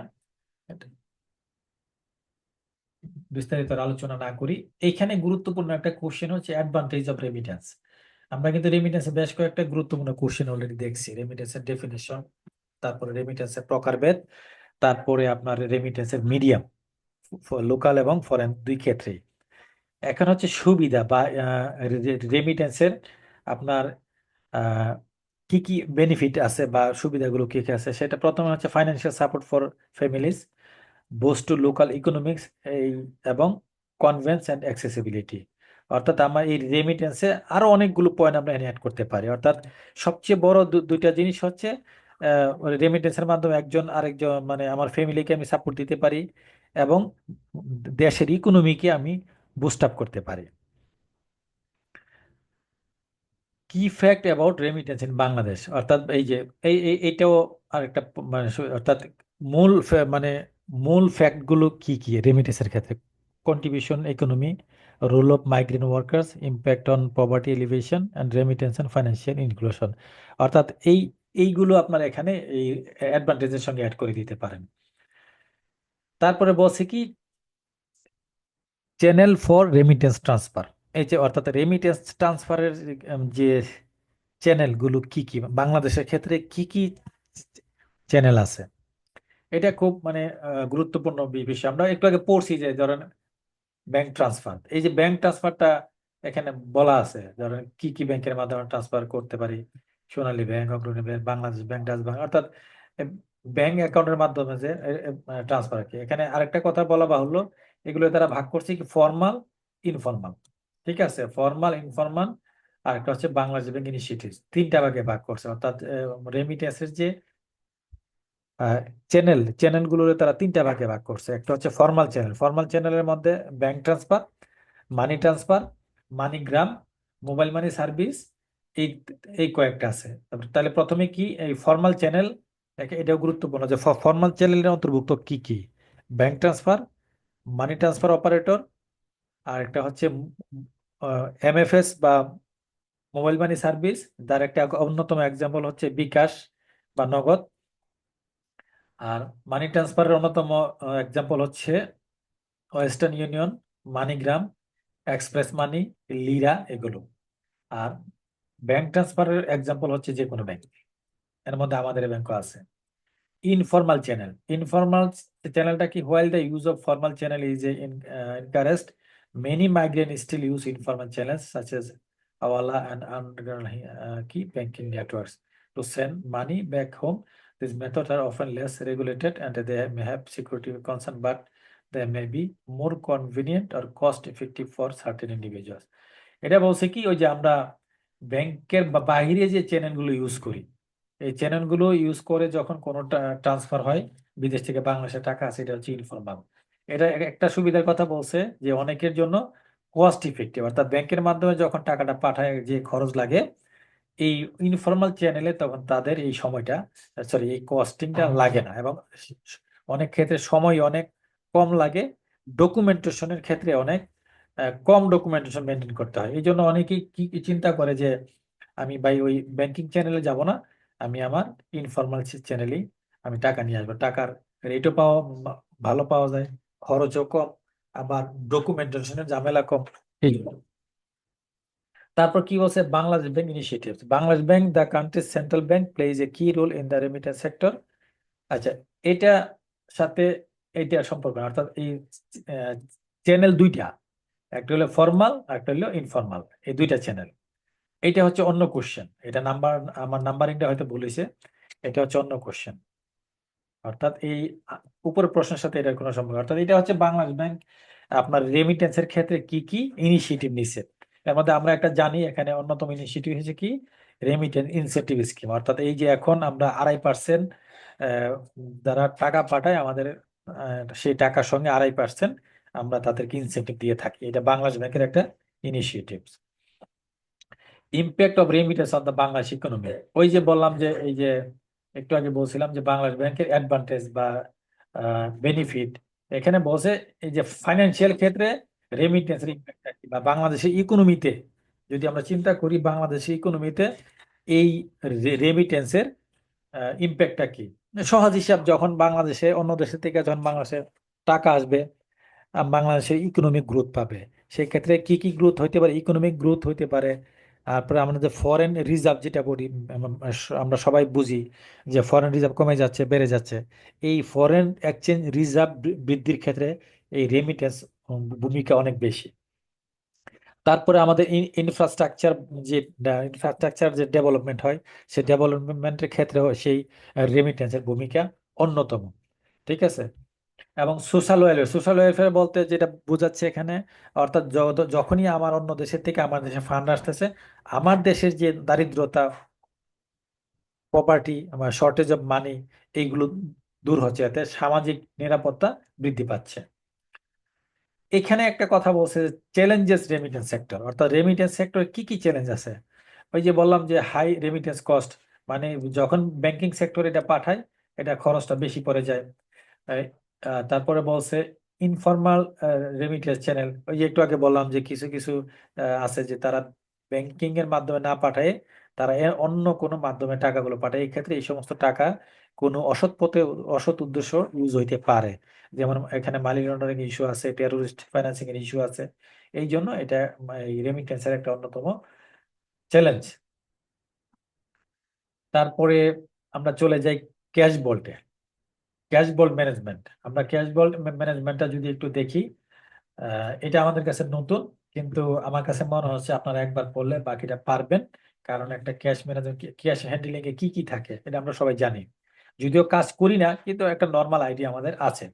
আমরা যদি একটু সংজ্ঞাটা দেখি, cash vault management refers to the process of managing, storing and securing. এই শব্দগুলো একটু মনে রাখবেন। ক্যাশ বোল্ট ম্যানেজমেন্ট বলতে বোঝাচ্ছে, মানে এটা the process of managing, storing, securing cash involves, অর্থাৎ এই বল্টের যে ক্যাশ থাকে সেটাকে ম্যানেজ করা, স্টোরিং করা, তার সিকিউরিটি প্রদান করা, এটাই হচ্ছে ক্যাশ বোল্ট ম্যানেজমেন্ট। ঠিক আছে। এই ক্যাশ বোল্ট ম্যানেজমেন্টের আরেক নাম আছে high security storage area. High security storage area typically within financial institutions such as bank and business that deal with large amount of cash, অর্থাৎ এই যে ক্যাশ বলটা কোন কোন জায়গায় নর্মালি থাকে, ব্যাংকে থাকে, ফাইন্যান্সিয়াল ইনস্টিটিউশনে থাকে, কোনো একটা বড় বিজনেস প্রতিষ্ঠানে অনেক অনেক সময় অনেক টাকা ক্যাশ থাকে। এবং এই জন্য তারা একটা মানে বল্ট ম্যানেজমেন্ট মেনটেন করে থাকে, একটা বা ক্যাশ বল্ট মেনটেন করে থাকে। সেই ক্যাশ বলটাকে মেনটেন করে হচ্ছে ক্যাশ বল্ট ম্যানেজমেন্ট। তারপর বলছে effectively cash vault management helps to minimise risk, optimise cash flow and maintain financial stability. দেখেন এখানে কি বলছে, যদি আমরা ইফেক্টিভ ওয়েতে বোল্ট ম্যানেজ করতে পারি, এটা আমাকে রিস্ক মিনিমাইজ করে এবং অপটিমাইজ ক্যাশ ফ্লো, অর্থাৎ ক্যাশ ফ্লোটাকে বৃদ্ধি করে এবং ফাইন্যান্সিয়াল স্টেবিলিটিকে তারা মেনটেন করে। It involves a combination of physical security, inventory management, tracking system, and condition with the banking operation to ensure that cash is efficiently distributed and available within needed. অর্থাৎ এটা কোন কোন issue এটার সঙ্গে জড়িত বা ইনভলভ, সেটা হচ্ছে আপনার যে ক্যাশ থাকবে সেটার ফিজিক্যাল সিকিউরিটি থাকবে, এবং এটা একটা ইনভেন্টরি ম্যানেজমেন্ট মেনটেন হবে, এটা একটা ট্র্যাকিং সিস্টেম থাকবে, কে ঢুকলো, কে বের হলো, কখন বের হলো, মানে একজন বের হলো না দুজন বের হইলো, তার এমপ্লয় আইডি হইতে পারে, ফিঙ্গারপ্রিন্ট দেওয়া হইতে পারে। তো এই ধরনের জিনিসগুলো মেনটেন করা এবং সেটা যে ক্যাশটা থাকবে সেটা প্রপারলি ডিস্ট্রিবিউট করা, যখন যেখানে প্রয়োজন, যার যতটুকু প্রয়োজন সেখানে। অর্থাৎ আমাকে 1 লাখ টাকা দিবেন, আপনি ক্যাশ বল থেকে 1 লাখ টাকা এনে আমাকে আমাকে 1 লাখ টাকাই দিবেন। আমাকে যদি 1,10,000 দিয়ে দেন তাহলে এটা প্রপার ক্যাশ ম্যানেজমেন্ট হয়নি। তারপরে বলছে যে কমন কম্পোনেন্টস বা কি components of cash and vault management, অর্থাৎ এই ভল্ট ম্যানেজমেন্টের জন্য, ক্যাশ ভল্ট ম্যানেজমেন্টের জন্য কিছু কম্পোনেন্টস থাকে। সেই কম্পোনেন্টস গুলো কি কি আমরা এগুলো না আমরা জানি, তারপর আমরা একটু পড়ি। ক্যাশ হ্যান্ডলিং স্টোরেজ, অর্থাৎ ক্যাশ হ্যান্ডলিং করা এবং স্টোরেজ মেনটেন করা, সেটার জন্য কি কি দেখেন: ক্যাশ রিসিপ্ট এবং deposit, cash counting, cash sorting, vault storage, তারপরে হচ্ছে ভল্ট স্টোরেজ। অর্থাৎ এই দেখেন, ক্যাশ রিসিভ করলো, আমার অ্যাকাউন্টে ডিপোজিট করলো, ক্যাশটাকে দেখেন প্রত্যেকে 2 বার 3 বার করে ক্যাশটা কাউন্ট করে এবং ক্যাশটাকে সর্টিং করে, 10 টাকা নোট একসাথে, 5 টাকা নোট একসাথে, 50 টাকা নোট একসাথে, এবং বলটা সর্বশেষ কি করে, বল্টে টাকাটা স্টোরেজ করে। তাহলে ক্যাশ হ্যান্ডলিং এন্ড স্টোরেজের আন্ডারে কি কি কাজ আছে? এই হচ্ছে এই কয়টা কাজ আছে। ক্যাশ ফ্লো ম্যানেজমেন্ট, অর্থাৎ forecasting cash requirements, cash replenishment, cash movement. তারপর হচ্ছে এটিএম ম্যানেজমেন্ট। আমরা এটিএম ম্যানেজমেন্ট আমাদের কমন পড়ছে সবার। এটিএম ম্যানেজমেন্টে কি কি থাকে দেখেন: ক্যাশ রিপ্লেনিশমেন্ট, তারপরে অর্থাৎ এটিএম এর টাকা লোড করা এবং সেটাকে মনিটরিং করা, তারপরে সেই টাকার সিকিউরিটি প্রদান করা, এগুলো হচ্ছে এটিএম ক্যাশ ম্যানেজমেন্টের একটা অংশ। Security measure in cash management, অর্থাৎ এই যে আপনি ক্যাশ ম্যানেজমেন্টটা করবেন বা ভল্ট ম্যানেজমেন্ট করবেন, সেটার সিকিউরিটিকে আপনি আগে মেজার করতে হবে। সেই সিকিউরিটি কিরকম সিকিউরিটি দরকার সেটাকে মাপতে হবে, বুঝতে হবে, সেটাকে ম্যানেজমেন্ট করতে হবে, বুঝে সেই অনুযায়ী আপনাকে সেটাকে কন্ট্রোল করতে হবে। সেই ক্ষেত্রে আমরা কি কি মেজারমেন্ট নিয়ে থাকি? ইন্টারনাল কন্ট্রোলের মধ্যে কি কি থাকে দেখেন: bank use dual control system. ওই যে একটু আগে বললাম যে অনেক সময় একসাথে দুইজন যেতে হয়, তাদের ফিঙ্গারপ্রিন্ট নিতে হয়, দুইজনের কাছে চাবি থাকে দুইটা, একজনের কাছে দুইটা চাবি থাকে না। এগুলো ইন্টারনাল কন্ট্রোলের মধ্যে bank use dual control system. তারপর ফিজিক্যাল সিকিউরিটি, তারপরে এই যে high security lock, time lock, bolt combination lock, ওই যে দুইটা চাবি দিয়ে একসাথে হইলে খুলবে এবং সেটা দুইজনের ফিঙ্গারপ্রিন্ট একসাথে দিতে হবে, বায়োমেট্রিক অ্যাক্সেস থাকতে হবে, এইগুলো। তারপর দেখেন ক্যাশ রিকনসিলিয়েশন। মানে রিকনসিলিয়েশন শব্দ কোয়াতে আমাদের সবার মনে হয় সবচেয়ে বেশি কমন পড়ছে। তো আমরা যেমন বিভিন্ন আমাদের ডিভিশনে বিভিন্ন রিকনসিলিয়েশন করি, ঠিক এই ক্যাশের কিন্তু প্রতিদিন রিকনসিলিয়েশন করে। এবং আমি আপনাদেরকে একটা প্রমাণ দিই, আপনারা বুঝতে পারবেন। আপনি যখন টাকাটা ক্যাশে জমা দেন কিংবা টাকা যখন উইথড্র করতে যান, আপনি দেখবেন যে ক্যাশিয়ার টাকাটা নেয়, সে টাকাটা কাউন্ট করে আপনার কম্পিউটারে একটা এক্সেলে তুলে তুলে সে আবার টাকাটা কাউন্ট করে, সে কিন্তু ওখানে, অর্থাৎ তার ড্রয়ারে যে পরিমাণ টাকা আছে, তার জিএলএ এটা পোস্টিং দেওয়ার পরে সে জিএলএ যে পরিমাণ টাকা ক্যাশ বলতে তার নামে আছে এবং তার এক্সেলেও দেখবেন সেই টাকাটা সে ম্যাচ করে, অনেক সময় আপনি দেখবেন। তারপরে এন্ড অফ ডে ব্যালেন্সিং, এবং দিন শেষে কি করে সকল কাউন্টারের টাকা, সকল টেলারের যে এক্সেল, সকল টেলারের যে জিএল ব্যালেন্স, তারা একসঙ্গে মিলিয়ে তারা এটা টাকাটা বল্টে নিয়ে জমা করে আফটার রিকনসিলিয়েশন। রেগুলেটরি কমপ্লায়েন্স, এই ক্যাশ ক্যাশ বল্ট বা ক্যাশ ম্যানেজমেন্টের ক্ষেত্রে বাংলাদেশ ব্যাংকের বা একটা অনেক বড় ধরনের রিকোয়ারমেন্ট আছে, সেটা আমরা কালকে পড়ছিলাম, সিআরআর। ঠিক আছে, 4%, আপনাদের স্মরণ আছে কিনা আমি জানি না। কালকে নর্মাল ট্রেডিশনাল ব্যাংক এবং ইসলামী ব্যাংক বোথ ক্ষেত্রে সিআরআর মেনটেন রেশিও হচ্ছে 4%, যেটা কালকে আজিজ ভাই আমাদেরকে বলেছিলেন। তারপরে হচ্ছে কারেন্সি ইস্যুয়েন্স এবং ডিসপোজাল, অর্থাৎ অনেক ক্ষেত্রে আমাদের যে এই যে কারেন্সি ইস্যু হয় বাংলাদেশ ব্যাংকের মাধ্যমে, বাংলাদেশ ব্যাংক কারেন্সি ইস্যু করে, অনেক অনেক সময় ডিসপোজ করে, এবং সেটা বাংলাদেশ ব্যাংকের একটা গাইডলাইন থেকে সেই অনুযায়ী আমাদের সেটা মেনটেন করতে হয়। তারপরে বলছে যে টেকনোলজি ইন ক্যাশ ম্যানেজমেন্ট, অর্থাৎ এই ক্যাশ ম্যানেজমেন্টের জন্য আমরা ইচ্ছা করলে টেকনোলজি ইউজ করতে পারি এবং সেটা প্রত্যেকটা ব্যাংকে আছে। অর্থাৎ অটোমেটেড যে ক্যাশ মেশিনগুলো, অর্থাৎ এই যে টাকা কাউন্টিং করে, টাকা যে দেখবেন অনেকে অনেক সময় টাকা একটা এই লাল ধরনের একটা ইয়েতে কি কি বলে, লাইটিং এর লাইট দিয়ে দেখে তারা চেক করে যে সেই টাকাটা আসলে 2 নম্বর টাকা কিনা, কোনো নকল টাকা কিনা। এগুলো হচ্ছে টেকনোলজি। এখন মানে আমাদেরকে বলা হয়েছে যে benefit for proper cash vault management, অর্থাৎ এই আমরা যদি প্রপারলি এই ক্যাশ ম্যানেজমেন্টটা মেনটেন করতে পারি, সেই ক্ষেত্রে আমাদের বেনিফিট গুলো কি কি? আমাদের security, efficiency, cost saving, compliance, customer satisfaction, এইগুলো হচ্ছে আমাদের আপনার বেনিফিট। এখন আপনার যদি কোশ্চেন আসে, অনেকে দেখে বলতে পারে যে এই চারটা শব্দ লিখবে শুধু, আপনার কোশ্চেনে যদি আসে 2 নাম্বারে 3 নাম্বারে, এর এর বাহিরে আপনি কি লিখবেন? আচ্ছা, তারপরে এখন হচ্ছে এই ক্যাশ বোল্ড ম্যানেজমেন্টের অনেক সুন্দর সুন্দর কথা আমরা এখানে পড়লাম, যে পদ্ধতি, কি কম্পোনেন্টস, এলিমেন্টস, তারপরে বেনিফিট। এখন আমরা দেখব যে এই ক্যাশ বোল্ড ম্যানেজমেন্টের মধ্যে আমাদের কি কি ঝুঁকি, চ্যালেঞ্জ আমরা কি কি মোকাবেলা করি কিংবা করতে পারি। সেটা প্রথমে হচ্ছে সিকিউরিটি থ্রেট, অর্থাৎ এই আপনার একটা ব্যাংকের ক্যাশ বোল্ট একটু কয়েক কোটি টাকা থাকতে পারে, এটা বড় ধরনের একটা সিকিউরিটি থ্রেট। আবার অনেক সময় যেটা ম্যাক্সিমাম ক্ষেত্রে হয়, ক্যাশ শর্টেজ, অর্থাৎ সারা দিনে এই যে ক্যাশিয়ার, সে টাকা দিচ্ছে নিচ্ছে টাকা দিচ্ছে, দিন শেষে দেখা গেল তার ক্যাশে 1,000 টাকা শর্ট পড়ে গেল।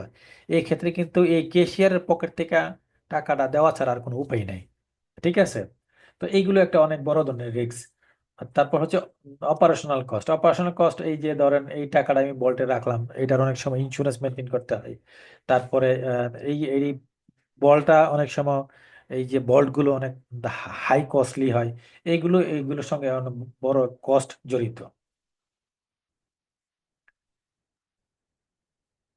আচ্ছা, তারপরে হচ্ছে best practice for cash and vault management. এটা অর্থাৎ আমরা বাংলাদেশে কি কি মানে কি কি টেকনোলজি বা প্র্যাকটিস ইউজ করি, এগুলো আমরা অলরেডি দেখছি। অটোমেটেড ক্যাশ হ্যান্ডেলিং, এগুলো আমরা অলরেডি দেখছি একটু আগে। এগুলো একটু একটা দুইবার পড়লে আপনারা বুঝতে পারবেন। আমি এখন চলে যাচ্ছি লকার ফেসিলিটি। আমি একটু স্পিডি যাচ্ছি কারণ আমাদের আজকে শিডিউলটা মনে হচ্ছে অনেক বড়। আচ্ছা, তারপরে চলে যাচ্ছি আমি লকার ফেসিলিটিতে। আমরা জানি যে যে আমাদের ব্যাংকের একটা অন্যতম ফেসিলিটি হচ্ছে লকার ফেসিলিটি। লকার ফেসিলিটিটা কি? এই locker facility in banking refers to a service. এটা একটা service where customers can rent A secure storage space. অর্থাৎ আমাদের কাস্টমাররা যখন আমাদের ব্যাংকের কোনো একটা সিকিউর একটা স্পেস বা স্টোরেজ স্পেস তারা রেন্ট হিসাবে নেয় বা ইউজ করে, সেটাই হচ্ছে আপনার লকার ফেসিলিটি।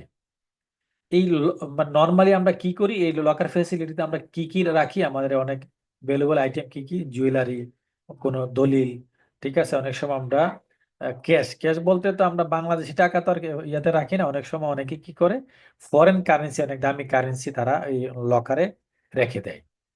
এই লকারের কিছু ফিচার আমি খুব সুন্দরভাবে এখানে দেওয়া আছে, দেখেন। Features of bank locker facility. অর্থাৎ এই লকার ফেসিলিটির কিছু বৈশিষ্ট্য কি কি। সিকিউরিটি, প্রথমে বললাম যে এটা হচ্ছে একটা সিকিউর স্পেস, তারা কাস্টমার আমাদের কাছে রেন্ট হিসেবে নেয়। তাহলে তার প্রথম বৈশিষ্ট্য হচ্ছে সিকিউর। প্রাইভেসি, তারপরে সাইজ, মানে এখানে আপনি 3 ধরনের আছে, স্মল, মিডিয়াম এবং লার্জ। আপনি কোনটা নিবেন, আপনার কোনটা দরকার, আহ, সেই অনুযায়ী আপনি সেটা আমাদের কাছ থেকে রেন্ট হিসেবে নেবেন। Accessibility. Customer can access their lockers during banking hours. Some bank may also offer a special access option for premium customer for those the high value lockers. অর্থাৎ এখানে বলছে যে কাস্টমার নর্মালি অফিস আওয়ারে লকার খুলতে পারে বা তারা visit করতে পারে, কিন্তু কিছু স্পেশাল কাস্টমারের ক্ষেত্রে আমরা স্পেশাল সার্ভিস দিয়ে থাকি।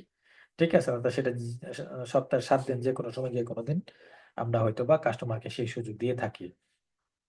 এবং আরেকটা কি আছে, সেই লকারের অনেক সময় ইন্স্যুরেন্স করা থাকে।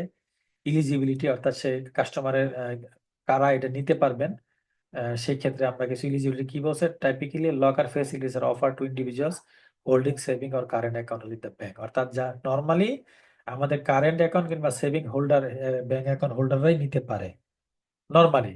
এটার ব্যতিক্রম হইতে পারে, non account holder may be also be allowed to rent lockers. ঠিক আছে? এটা subject to subject, customer to customer vary করে। এরপর বলছে কি, procedure for availing a locker facility. অর্থাৎ এই যে লকার ফেসিলিটি নিবেন আপনার, তার প্রসেসটা কি। প্রথমে কাস্টমার অ্যাপ্লাই করবে, আর আমাদের সাথে তাদের একটা এগ্রিমেন্ট হবে, তারা একটা সিকিউরিটি ফি বা ডিপোজিট করবে। তারপরে কি ইস্যুয়েন্স, অর্থাৎ তখন এই যে আমাদের সাথে তারা লকার সার্ভিসটা নেবেন, সেই ক্ষেত্রে আমাদের সাথে তার একটা ইউনিক কি থাকবে। সেই ইউনিক কিটা মানে অনেকভাবে থাকতে পারে, যে একটা, এটার 2টা বা 3টা কি থাকতে পারে।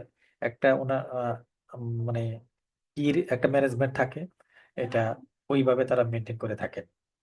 তাহলে আমাদের এখানে যদি বলে যে প্রসিডিউর বা প্রসেস অফ লকার ফেসিলিটি, শুধু এই পয়েন্টগুলো লিখে লিখে একটা লাইন যদি লিখে দিতে পারি, আর 2 নাম্বার হলে তো শুধু পয়েন্টগুলোই enough. Rules and regulation for locker use in Bangladesh, অর্থাৎ এই লকার ইউজের ক্ষেত্রে আমাদের রুলস গুলো কি, রেগুলেশন গুলো কি, এটা একটু এখানে বলা আছে। অর্থাৎ ownership এবং access. Lockers can be rented by individuals, joint account holders, or business. In the case of joint accounts, holders may have access to the locker. অর্থাৎ যদি জয়েন্ট হয় তাহলে যে দুইজন হলে দুইজনই এখানে অ্যাক্সেস আছে। এখানে নমিনি দেওয়ার একটা সিস্টেম আছে। প্রহিবিটেড আইটেম, অর্থাৎ আপনি ইচ্ছা করলে যে কোনো আইটেমে এখানে লকারে রাখতে পারবেন না। তারপর হচ্ছে ব্যাংকস ব্যাংকস লিমিটেড লাইবিলিটি, অর্থাৎ ব্যাংকের এখানে লাইবিলিটি লিমিটেড হয়ে যায়, সীমাবদ্ধ কিছু ইস্যু দ্বারা সীমাবদ্ধ। যেমন যদি কোনো প্রাকৃতিক দুর্যোগের কারণে যদি সেই লকার নষ্ট হয়ে যায়, সেই ক্ষেত্রে ব্যাংক দায়বদ্ধ থাকে না। তারপরে এখানে অ্যাডভান্টেজ অফ লকারের আমার সুবিধা কি, এটা সেফটি জায়গা, এটা কাস্টমার জন্য কনভিনিয়েন্স, অ্যাফোর্ডেবিলিটি, অর্থাৎ রেন্ট খুব বেশি তা না, সেক্ষেত্রে যে কোনো কাস্টমার সেটা বেয়ার করতে পারে। পিচ অফ মাইন্ড, তার মানে হচ্ছে আমার একটা গুরুত্বপূর্ণ যখন আমি একটা লকারে রাখবো, আমি মানসিক শান্তি থাকে, যেটা সেফ জোনে আছে। এটা হচ্ছে অ্যাডভান্টেজ অফ লকার। তারপর হচ্ছে চ্যালেঞ্জ, অর্থাৎ এই লকারের ক্ষেত্রে কি কি চ্যালেঞ্জ আছে। লিমিটেড অ্যাভেলেবিলিটি, মানে হচ্ছে প্রত্যেকটা ব্যাংকে লকারের কিন্তু খুবই স্বল্প লিমিট, অর্থাৎ এই কারেন্ট অ্যাকাউন্ট, সেভিং অ্যাকাউন্ট যেরকম যত খুশি তত খুলতে পারে, আর এই লকার কিন্তু এরকম না, খুব সীমিত। এখানে অনেক ক্ষেত্রে কস্ট অনেক হাই হয়ে থাকে। তারপরে এখানে রেস্ট্রিকশন, মানে অ্যাক্সেস খুব রেস্ট্রিক্টেড থাকে, ঠিক আছে। আর যদি কোনো কারণে নন কমপ্লায়েন্স হয়, সেখানে আমাদের ব্যাংকের এবং কাস্টমারের বোথের একটা রিস্ক থাকে। এই লকার ফেসিলিটি অফার, মানে কোন কোন ব্যাংকের দ্বারা নর্মালি আপনার লকার সিস্টেমটা অফার করে। যেমন পাবলিক ব্যাংকের ক্ষেত্রে মোটামুটি অনেকগুলো ব্যাংকে আছে। এক্সাম্পল সোনালী ব্যাংক, জনতা, রূপালী, আমরাও দিই, আমরা আমাদের নামও দিতে পারি, ঠিক আছে। পাবলিক ব্যাংক, কিছু প্রাইভেট ইসলামী ব্যাংকের নামও আছে। তারপর ফরেন ব্যাংকও আছে, এসসিবি এবং এইচএসবিসি। এখানে একটা গুরুত্বপূর্ণ যে লকার রেন্টাল ফি, এই রেন্টাল ফিটা কি রকম, এই যে দেখেন এখানে কিছু ফি কথা উল্লেখ করা আছে। হ্যাঁ, স্মল লকারের ক্ষেত্রে 2 থেকে 3.5 হাজার, মিডিয়ামের ক্ষেত্রে 4 থেকে 6 হাজার, এবং লার্জ লকারের ক্ষেত্রে 7 থেকে 10 হাজার। আমার ধারণা এটা আমাদের ব্যাংকের লকারের ফি, ঠিক আছে। আমাদের ব্যাংকের লকারের ফিটা এইরকম। অনেক ক্ষেত্রে কিন্তু অনেক ব্যাংকের লকারের ফি আলাদা আলাদা হয়ে থাকে। এখন আমরা যেটা যাব এনসিলারি ফাংশন অফ ব্যাংক, এটা কালকে কিন্তু আমরা পড়ছিলাম যে আপনার কমার্শিয়াল ব্যাংকের যে কিছু ফাংশন ছিল, সেই ফাংশনের মধ্যে প্রাইমারি ফাংশন, সেকেন্ডারি ফাংশন এবং কিছু এনসিলারি ফাংশন। সেই এনসিলারি ফাংশনের মধ্যে কি ছিল, এজেন্সি ফাংশন ছিল, তারপর ফান্ড ট্রান্সফার, যে কালেকশন আর পেমেন্ট সার্ভিস। আমরা ওই যে একটু আগে যেটা পড়ছিলাম যে collection, settlement procedure, fund transfer যে আছে, ফান্ড ট্রান্সফারের মধ্যে কি কি ইনস্ট্রুমেন্ট থাকে, বা কি কি ইনস্ট্রুমেন্টের ইস্যুর মাধ্যমে আমরা ফান্ড ট্রান্সফার করতে পারি। তারপরে অ্যাক্টিং এজ এ রিপ্রেজেন্টেটিভ, অর্থাৎ আমরা ব্যাংক অনেক সময় কোনো বিজনেস অর্গানাইজেশনের রিপ্রেজেন্টেটিভ হিসেবে কাজ করে থাকি, ক্লিয়ারিং হাউসে সার্ভিস দিয়ে থাকি। রেমিটেন্স সার্ভিস, একটু আগে যেটা বললাম, রেমিটেন্সের মধ্যে 2 প্রকার রেমিটেন্স, ফরেন এবং domestic remittance. Safe custody locker, locker যেটা বললাম, ফরেন এক্সচেঞ্জ, যেটা ফরেন এক্সচেঞ্জ সার্ভিসের মধ্যে কি কি, ওই যে লেটার ক্রেডিট, এসবিএলসি, ঠিক আছে। ফরেন কারেন্সি অ্যাকাউন্ট ওপেন করা, যে কোনো কেউ যদি বাইরে যায় তাকে আমরা মানে যে ডলার দিয়ে এন্ডোর্স করে, ডলার দিয়ে তাদেরকে যে সার্ভিসটা দিয়ে থাকি, এইগুলো হচ্ছে ফরেন এক্সচেঞ্জ সার্ভিসের অন্তর্ভুক্ত।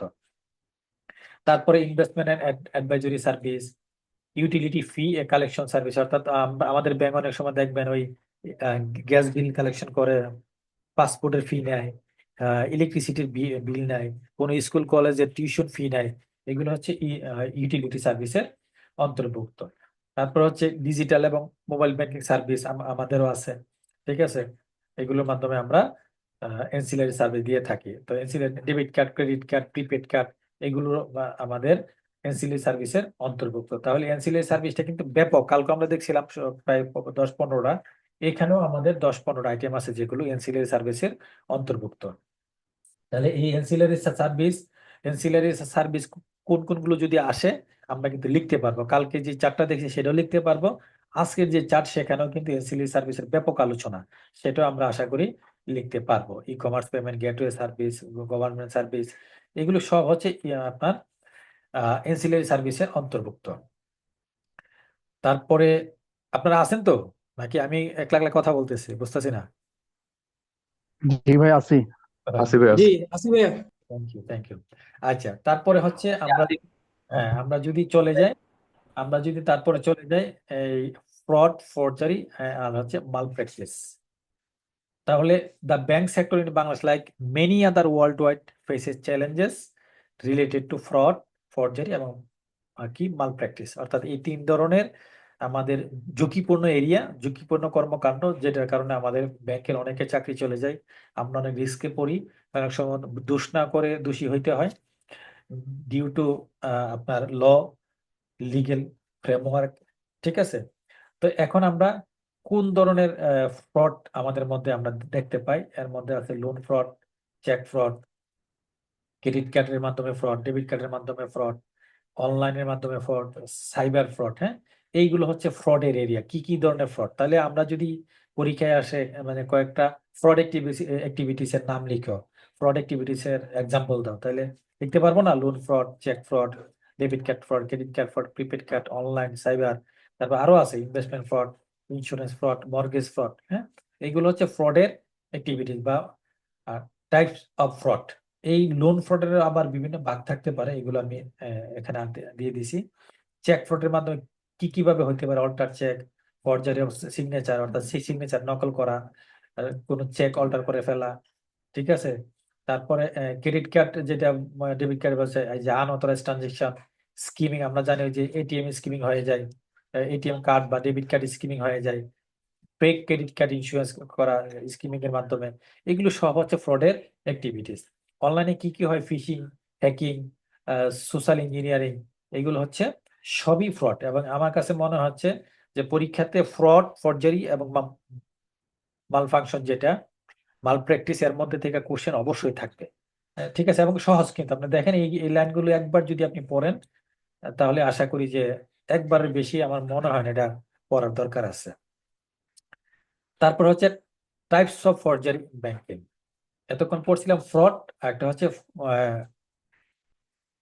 ফরজারি। ফরজারিটা কি? নকল করে ফেলা আর কি। যেমন এই যে সিগনেচার ফরজারি, অর্থাৎ আপনার সিগনেচারটা আমি দিয়ে ফেললাম। ডকুমেন্টস ফরজারি, ডকুমেন্টস ফরজারিটা কি? ধরেন আপনার একটা দলিল, আপনার দলিলটার মতো হুবহু একটা দলিল আমি তৈরি করলাম, তৈরি করে এইটা দিয়ে আমি লোনের অ্যাপ্লাই করে ফেললাম। এইগুলো হচ্ছে আপনার ফরজারি। তারপর হচ্ছে malpractice in banking. Malpractice in the banking industry refer to unethical or illegal action, unethical illegal action by banking staff. দেখেন এখানে কিন্তু প্রথমেই নিয়ে আসছে আমাদেরকে। ঠিক আছে, management or customers that violate industry standard and regulatory laws. Common malpractice in Bangladesh banking sector include insider trading. অর্থাৎ কমন মাল প্র্যাকটিস গুলো কি কি আমাদের ব্যাংকিং ইন্ডাস্ট্রিতে? নর্মালি এই মাল প্র্যাকটিসটা কার মাধ্যমে হয়? ব্যাংকিং স্টাফের মাধ্যমে, ব্যাংকিং যে যে ম্যানেজমেন্ট আছে ম্যানেজমেন্টের মাধ্যমে, অথবা কাস্টমারের মাধ্যমে অনেক সময় হয়ে থাকে। কি কি হয়? Insider trading. ইনসাইডার ট্রেডিং এ কি? Bank employees or executives using confidential non public information to make personal gains through securities trading.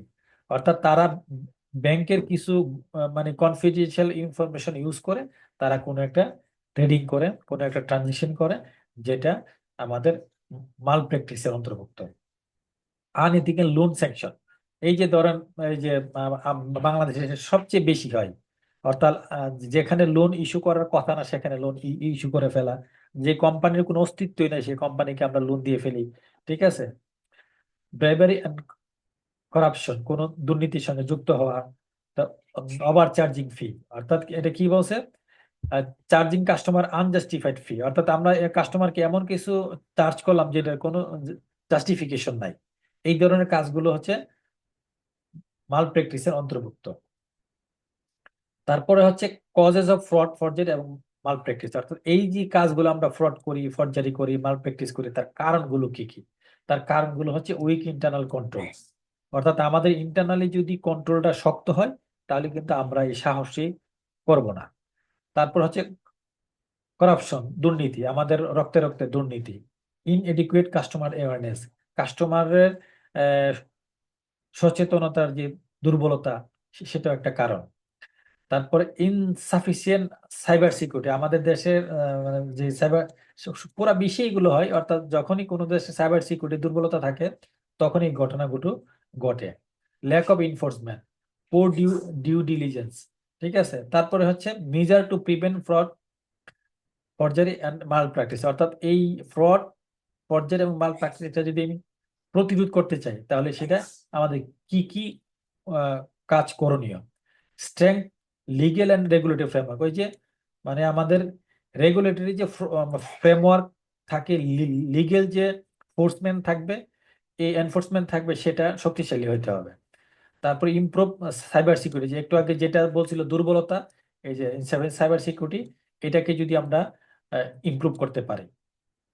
তারপর বলছে অ্যাওয়ারনেস এবং ট্রেনিং, অর্থাৎ কাস্টমার এবং আমরা উভয়কে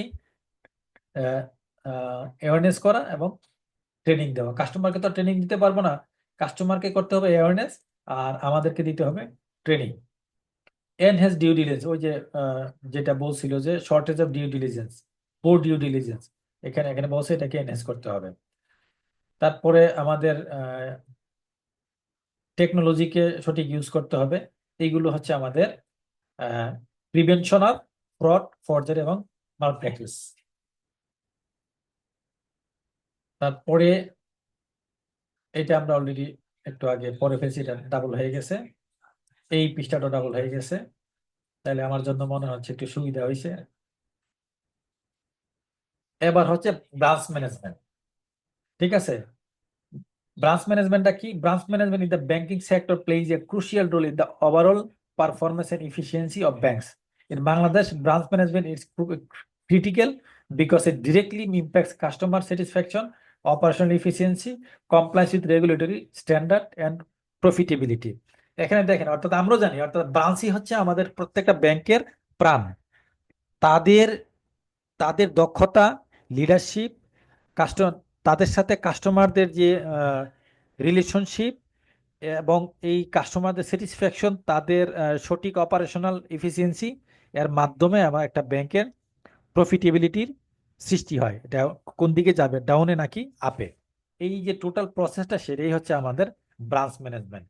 এই ব্রাঞ্চ ম্যানেজমেন্টটাকে যদি আমরা কি অ্যাসপেক্ট অফ ব্রাঞ্চ ম্যানেজমেন্ট বাংলাদেশের প্রেক্ষিতে যদি আমরা কি অ্যাসপেক্ট গুলো কি কি থাকে সেটা যদি আমরা ধরি, প্রথমে branch operation, customer service, account management, loan processing, cash management, risk management, এই হচ্ছে আমাদের মানে কি অ্যাসপেক্ট বা কি কম্পোনেন্টস হচ্ছে কিসের, ব্রাঞ্চ ম্যানেজমেন্টের। কি তাহলে কি কি কি? Branch operation, customer service, cash management, loan processing, account management, risk management এবং হচ্ছে কমপ্লায়েন্স। এই 6টা পয়েন্ট হচ্ছে আমাদের ব্রাঞ্চের মূল কি। ব্রাঞ্চ ম্যানেজার রুল, অর্থাৎ একজন ব্রাঞ্চ ম্যানেজারের কি রুল থাকতে পারে বা কি রুল থাকা উচিত। তাকে প্রথমে কি হতে হবে, একজন লিডারশিপ তার ভিতরে থাকতে হবে, এবং সেলস এবং বিজনেস কে ডেভেলপ করার জন্য তার যে কোয়ালিফিকেশন সেটা থাকতে হবে। কাস্টমার রিলেশনশিপ ম্যানেজমেন্ট তার ভিতরে থাকতে হবে। ফাইন্যান্সিয়াল ম্যানেজমেন্ট মেনটেন করার মতো যোগ্যতা তার থাকতে হবে। রিপোর্টিং এবং কোঅর্ডিনেশন থাকতে হবে। সিকিউরিটি এবং ফ্রড প্রিভেনশনের পয়েন্টগুলো থাকতে হবে। অর্থাৎ একটা ব্রাঞ্চ ম্যানেজারের যে রুলগুলো কি কি, এটা হচ্ছে লিডারশিপ, সেলস বা business development, customer relationship management, financial management, reporting and coordination, security and fraud prevention. তাহলে আমরা এই 6টা পয়েন্ট আছে, 6টা পয়েন্টই প্রথমে কিন্তু আমরা দেখব। তারপর 6টা পয়েন্ট যদি আমাদের মাথায় থাকে তাহলে কিন্তু ভিতরে 2 লাইন আমরা এমনি লিখতে পারবো। যদি এটা 5 নাম্বারও হয়, 6 নাম্বারও হয়, 6টা পয়েন্ট লিখে যদি আমরা নিজের ভিতর থেকে 2টা লাইন, একটা লাইন করে লিখে আসি, তাহলে কিন্তু আপনি দেখবেন যে লাইন হয়ে গেছে 2 পৃষ্ঠা। এবং এই 5 নাম্বারের জন্য 2 পৃষ্ঠার বেশি কোনোভাবে লেখা যুক্তিসঙ্গত না। টেকনোলজি ইন ব্রাঞ্চ ম্যানেজমেন্ট, অর্থাৎ এই ব্রাঞ্চ ম্যানেজমেন্টের ক্ষেত্রে আমাদের টেকনোলজি কি কি খুবই গুরুত্বপূর্ণ ভূমিকা পালন করে, কিংবা কোন কোন টেকনোলজি অবশ্যম্ভাবী, অপরিহার্য। তার মধ্যে কি সিবিএস, কোর ব্যাংকিং সিস্টেম, মার্শাল্লাহ আমাদেরটা, digital banking service, automated teller machine, mobile banking. তাহলে আমরা চারটা জিনিস দেখলাম: core banking system, digital banking system, service, automated teller machine এবং মোবাইল ব্যাংকিং। এবং এইগুলো হচ্ছে আমাদের কি বলে এটাকে, টেকনোলজির সার্ভিস বা technology in branch management. Challenge এবার হচ্ছে ব্রাঞ্চ ম্যানেজমেন্টের ক্ষেত্রে কি কি চ্যালেঞ্জ আছে। প্রথম চ্যালেঞ্জটা হচ্ছে কমপ্লায়েন্স উইথ রেগুলেশন, অর্থাৎ বাংলাদেশ ব্যাংকের যে বিভিন্ন আপনার আমাদের অন্যতম একটা রেগুলেটরি বডি বাংলাদেশ, তার যে রেস্ট্রিকশন গুলো, রুলস গুলো, তার যে আদেশ নিষেধ সার্কুলার গুলো, এইগুলো মেনে চলাটা হচ্ছে প্রথম কাজ। তার মধ্যে আমরা জানি, ওই যে একটু আগে বলছিলাম যে কেওয়াইসি ফিল আপ করা, money laundering anti money laundering এর রুলস এবং প্রসিডিউর গুলো মেনটেন করা, বাংলাদেশ ব্যাংকের গাইডলাইন গুলোকে ফলো করা, এগুলো হচ্ছে কমপ্লায়েন্স। কাস্টমার এক্সপেকটেশন, অর্থাৎ কাস্টমারের এক্সপেকটেশন অনুযায়ী সেই অনুযায়ী সার্ভিস দেওয়া, এটা হচ্ছে সবচেয়ে গুরুত্বপূর্ণ কাজ আমাদের কাছে, কারণ মানুষকে খুশি করা অনেক কঠিন জিনিস। স্টাফ ট্রেনিং অ্যান্ড রিটেনশন, অর্থাৎ স্টাফ ট্রেনিং এবং রিটেনশন সব দুইটা। আপনি অ্যাজ এ ব্রাঞ্চ ম্যানেজার হিসাবে আপনার স্টাফকে ট্রেনিং দিতে হবে, তাকে মোটিভেট করতে হবে, প্লাস তাকে রিটেনশন অর্থাৎ তারে ধরে রাখতে হবে। সিকিউরিটি রিস্ক, অর্থাৎ ব্রাঞ্চে ক্যাশ বল থাকে, তারপরে ব্রাঞ্চ যে লোকেশনে থাকে সেখানে সাইবার ক্রাইম হইতে পারে, ফিজিক্যাল অ্যাটাক হইতে পারে। এগুলো থেকে আপনি এবং ব্রাঞ্চ এবং আপনার এমপ্লয়ীদেরকে সেফ জোনে রাখা। ম্যানেজিং কস্ট এবং প্রফিটেবিলিটি, সর্বশেষে একটা ব্রাঞ্চের ওপেন করার উদ্দেশ্যই হচ্ছে প্রফিট। যে যত বেশি প্রফিট সে তত হাততালি পায়। সো আমাদের এই জিনিসটা সবার আগে মাথায় রাখতে হবে। তাহলে এই যে একটু আগে যে চ্যালেঞ্জেস যেগুলো বললাম, এখানে এইগুলোর কথাই বলা আছে, অর্থাৎ আপনি এগুলো পড়লে আর এটার দরকার নাই, এটা পড়লে আবার এটা দরকার নেই, একই জিনিস ভিন্ন শব্দে উপস্থাপন করা। এখন হচ্ছে আমাদের অল্টারনেটিভ ডেলিভারি চ্যানেলস। আমরা জানি অল্টারনেটিভ ডেলিভারি চ্যানেলস এর মধ্যে আমরা অনেকেই বুঝি যে মানে এডিসি মানে শুধু ডেবিট কার্ড। আসলে এডিসি মানে শুধু ডেবিট কার্ড না, এডিসি মানে হচ্ছে অল্টারনেটিভ একটা চ্যানেল। যে চ্যানেল অর্থাৎ নর্মাল ব্যাংকিং আমরা যা বুঝি তার বাহিরের যে বিকল্প যে চ্যানেলগুলো আছে, সেই চ্যানেলগুলো হচ্ছে অল্টারনেটিভ ডেলিভারি চ্যানেল। তার মধ্যে কি এটিএম আছে, তারপরে পস টার্মিনাল আছে, অনলাইন ব্যাংকিং আছে, মোবাইল ব্যাংকিং আছে, কল সেন্টার আছে, আইবিআর আইবিআর আছে, ঠিক আছে। তারপর self service, QR code payment আছে, যেমন আমাদের ব্যাংকেও কিউআর কোড আছে, এজেন্ট ব্যাংকিং আছে। এগুলো হচ্ছে কি, সবই হচ্ছে অল্টারনেটিভ ডেলিভারি চ্যানেল। অনেকে কল সেন্টার এবং আইবিআর এক জিনিস মনে করতে পারেন। কল সেন্টার আইবিআর থাকে, বাট আইবিআর একটা ভিন্ন জিনিস, হ্যাঁ, এবং যেটা অল্টারনেটিভ ডেলিভারি চ্যানেলের অন্তর্ভুক্ত একটা পার্টস, একটা কি benefit of ADC in Bangladesh. অর্থাৎ বাংলাদেশে এই যে এডিসি বলতে কোনগুলো বোঝাবো, এইগুলো বোঝাবো এডিসি বলতে এইগুলো। তাহলে এইগুলোর বেনিফিটটা কি? এগুলোর বেনিফিট হচ্ছে ইনক্রিজ অ্যাক্সেসিবিলিটি। তারপরে অ্যাক্সেসিবিলিটি বলতে এই যে এডিসি থাকার কারণে একটা কল সেন্টার থাকে, সেই কল সেন্টার থাকার কারণে কি হয়, আমরা 24 আওয়ার্স আমরা যে কোনো ব্যাংকে আমাদের ব্যাংকের ব্যালেন্স, কোনো ট্রানজেকশন না হলে সেটা প্রবলেম জানতে পারি, সেটার সলিউশন নিতে পারি। কনভিনিয়েন্স এবং টাইম সেভিং, যার ধরুন এই যে কনভিনিয়েন্স এবং টাইম সেভিং বলতে, ধরেন আগে কি হইতো, আমার ব্যাংকে যে চেক উইথড্র করতে হইতো, এখন আমার ঘরের পাশে একটা এটিএম আছে, আমি সেখান থেকে ফান্ড উইথড্র করে ফেলতে পারতেছি। কস্ট ইফেক্টিভ, আমি যদি এখন ধানমন্ডি যাইতে হইতো, গুলশান যাইতে হইতো, মতিঝিল যাইতে হইতো, আমার যে ভাড়া লাগতো সেটা আমার লাগতেছে না। আমি আমার ঘরের পাশে একটা এটিএম থেকে হয়তো 10 থেকে 15 টাকা খরচে আমি একটা ট্রানজেকশন করে ফেলতে পারছি। যদি সেটা নিজের এটিএম, তাহলে তো কোনো কথাই নেই।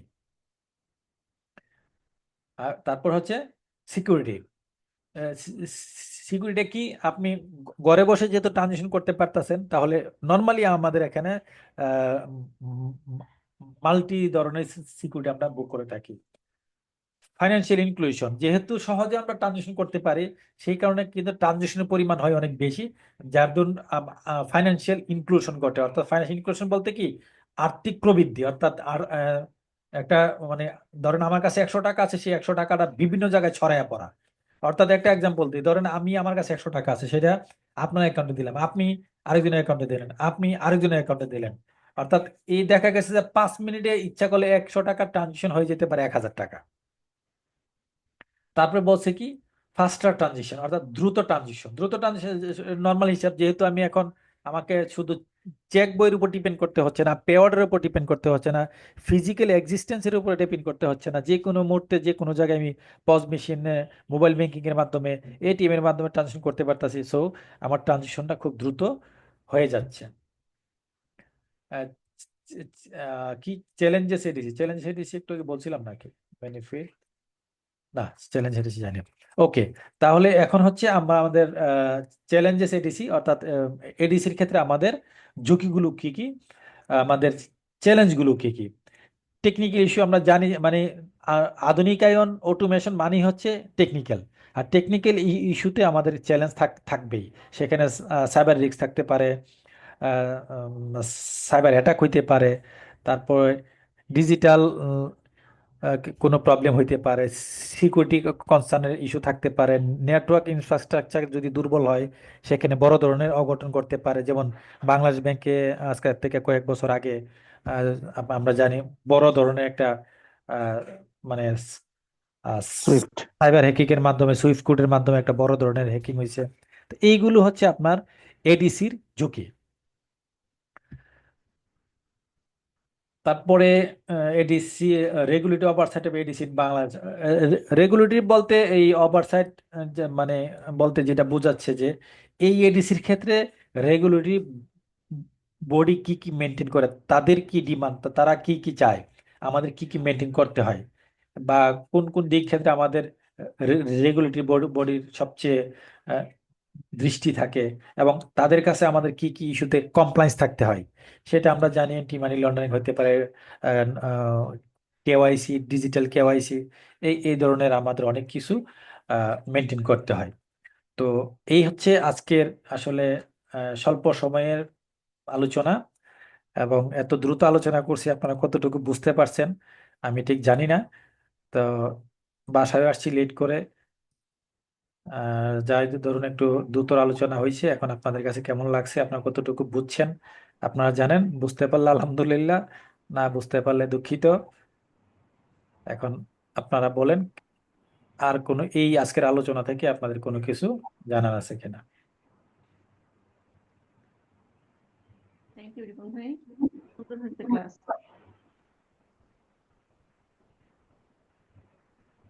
আজিজ ভাই, আজিজ ভাই আছে?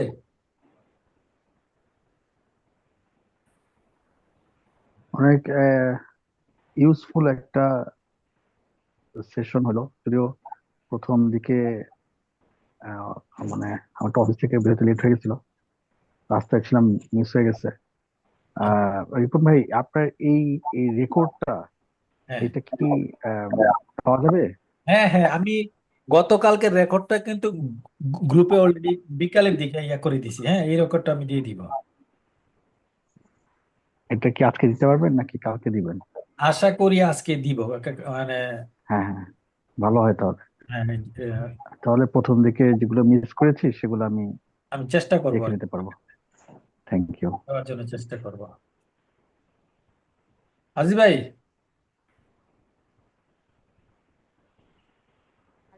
ওকে, আজি ভাই কি ঘুমাই গেল নাকি? হ্যাঁ, আজি না ভাই, না, আছে আছে আছে। আর, কি ঠিক আছে, আলোচনা ঠিক আছে? ঠিক আছে, এটা করলেই হবে জি জি, আলহামদুলিল্লাহ ভাই। ইনশাআল্লাহ। তাহলে আমার কাছে যেটা মনে হচ্ছে, বুঝছেন, পরীক্ষা হোক আর না হোক সেটা পরেরটা পরে, কিন্তু আমরা একটা সপ্তাহ এরকম ভাবে যদি প্রিপারেশনটা নিতে থাকি, আমাদের মধ্যে কিন্তু যে একটা ভয়ভীতি আছে আশা করি থাকবে না। ঠিক আছে? হ্যাঁ, ইনশাআল্লাহ।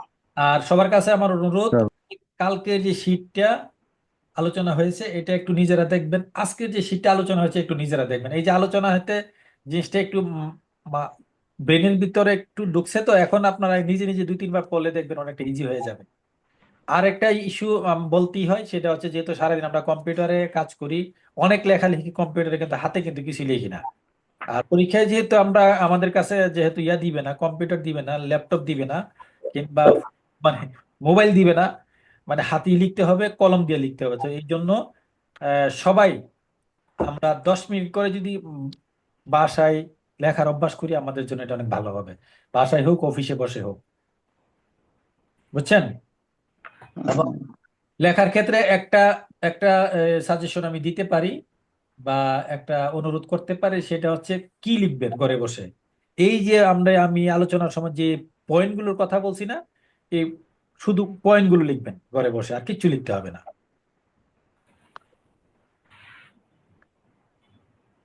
সুল ভাই। পারি, এরপর আর মনে থাকে না। হ্যাঁ।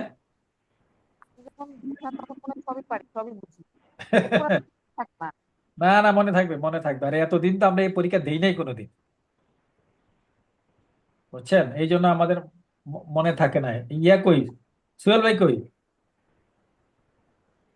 আমি খান সাহেব, সালাম আলাইকুম। ওয়ালাইকুম আসসালাম। কি অবস্থা? বলেন, ঠিক আছে, না আলোচনা না, করি। লেকচারটা খুব সুন্দর হয়েছে, খালি মানে শুনলাম, বলার মতো কিছু ছিল না, জাস্ট খালি শোনার মতো ছিল। Thank you. তো যাই হোক, আমরা খুবই আসলে রিপোর্ট খুবই বাইরে সুন্দর হয়েছে, খুবই সোহেল ভাই সুন্দর হয়েছে। বড় সোহেল ভাই, রিপোর্ট বাইরে বড় একটা কোরাল মাছ খাওয়াইতে হবে, কোরাল মাছ ভাজা। হ্যাঁ হ্যাঁ, রিপন ভাইয়ের জন্য একটা বড় একটা কুড়াল মাছ আছে, এই সেশন গুলো, একদম হ্যাঁ, সেই রকম করে একটা মনে করে আমরা বারবিকিউ করে খাওয়াই দেবো ইনশাল্লাহ। ইনশাল্লাহ ইনশাল্লাহ। আপনি তো যে যাই হোক, এটা সবার সামনে কইলে আবার সমস্যা আছে, আমার বাসায় সবাই চলে আসবে। আপনি তো আমার বাসায় একদিন দাওয়াত, আপনার ভাবি বলছে। আমার দাওয়াত? হ্যাঁ হ্যাঁ, ওই যে বুঝেন নাই, বিফ রান্না। আচ্ছা আচ্ছা, ঠিক আছে, ভাবি যখন চাইছে ভাবিরে বিফ খাওয়াই দেবো ইনশাল্লাহ। ভাই আমরাও তো শুনে ফেলাইছি। না না এনে না, কিনা না না, তোমরা কেউ শোনো নাই।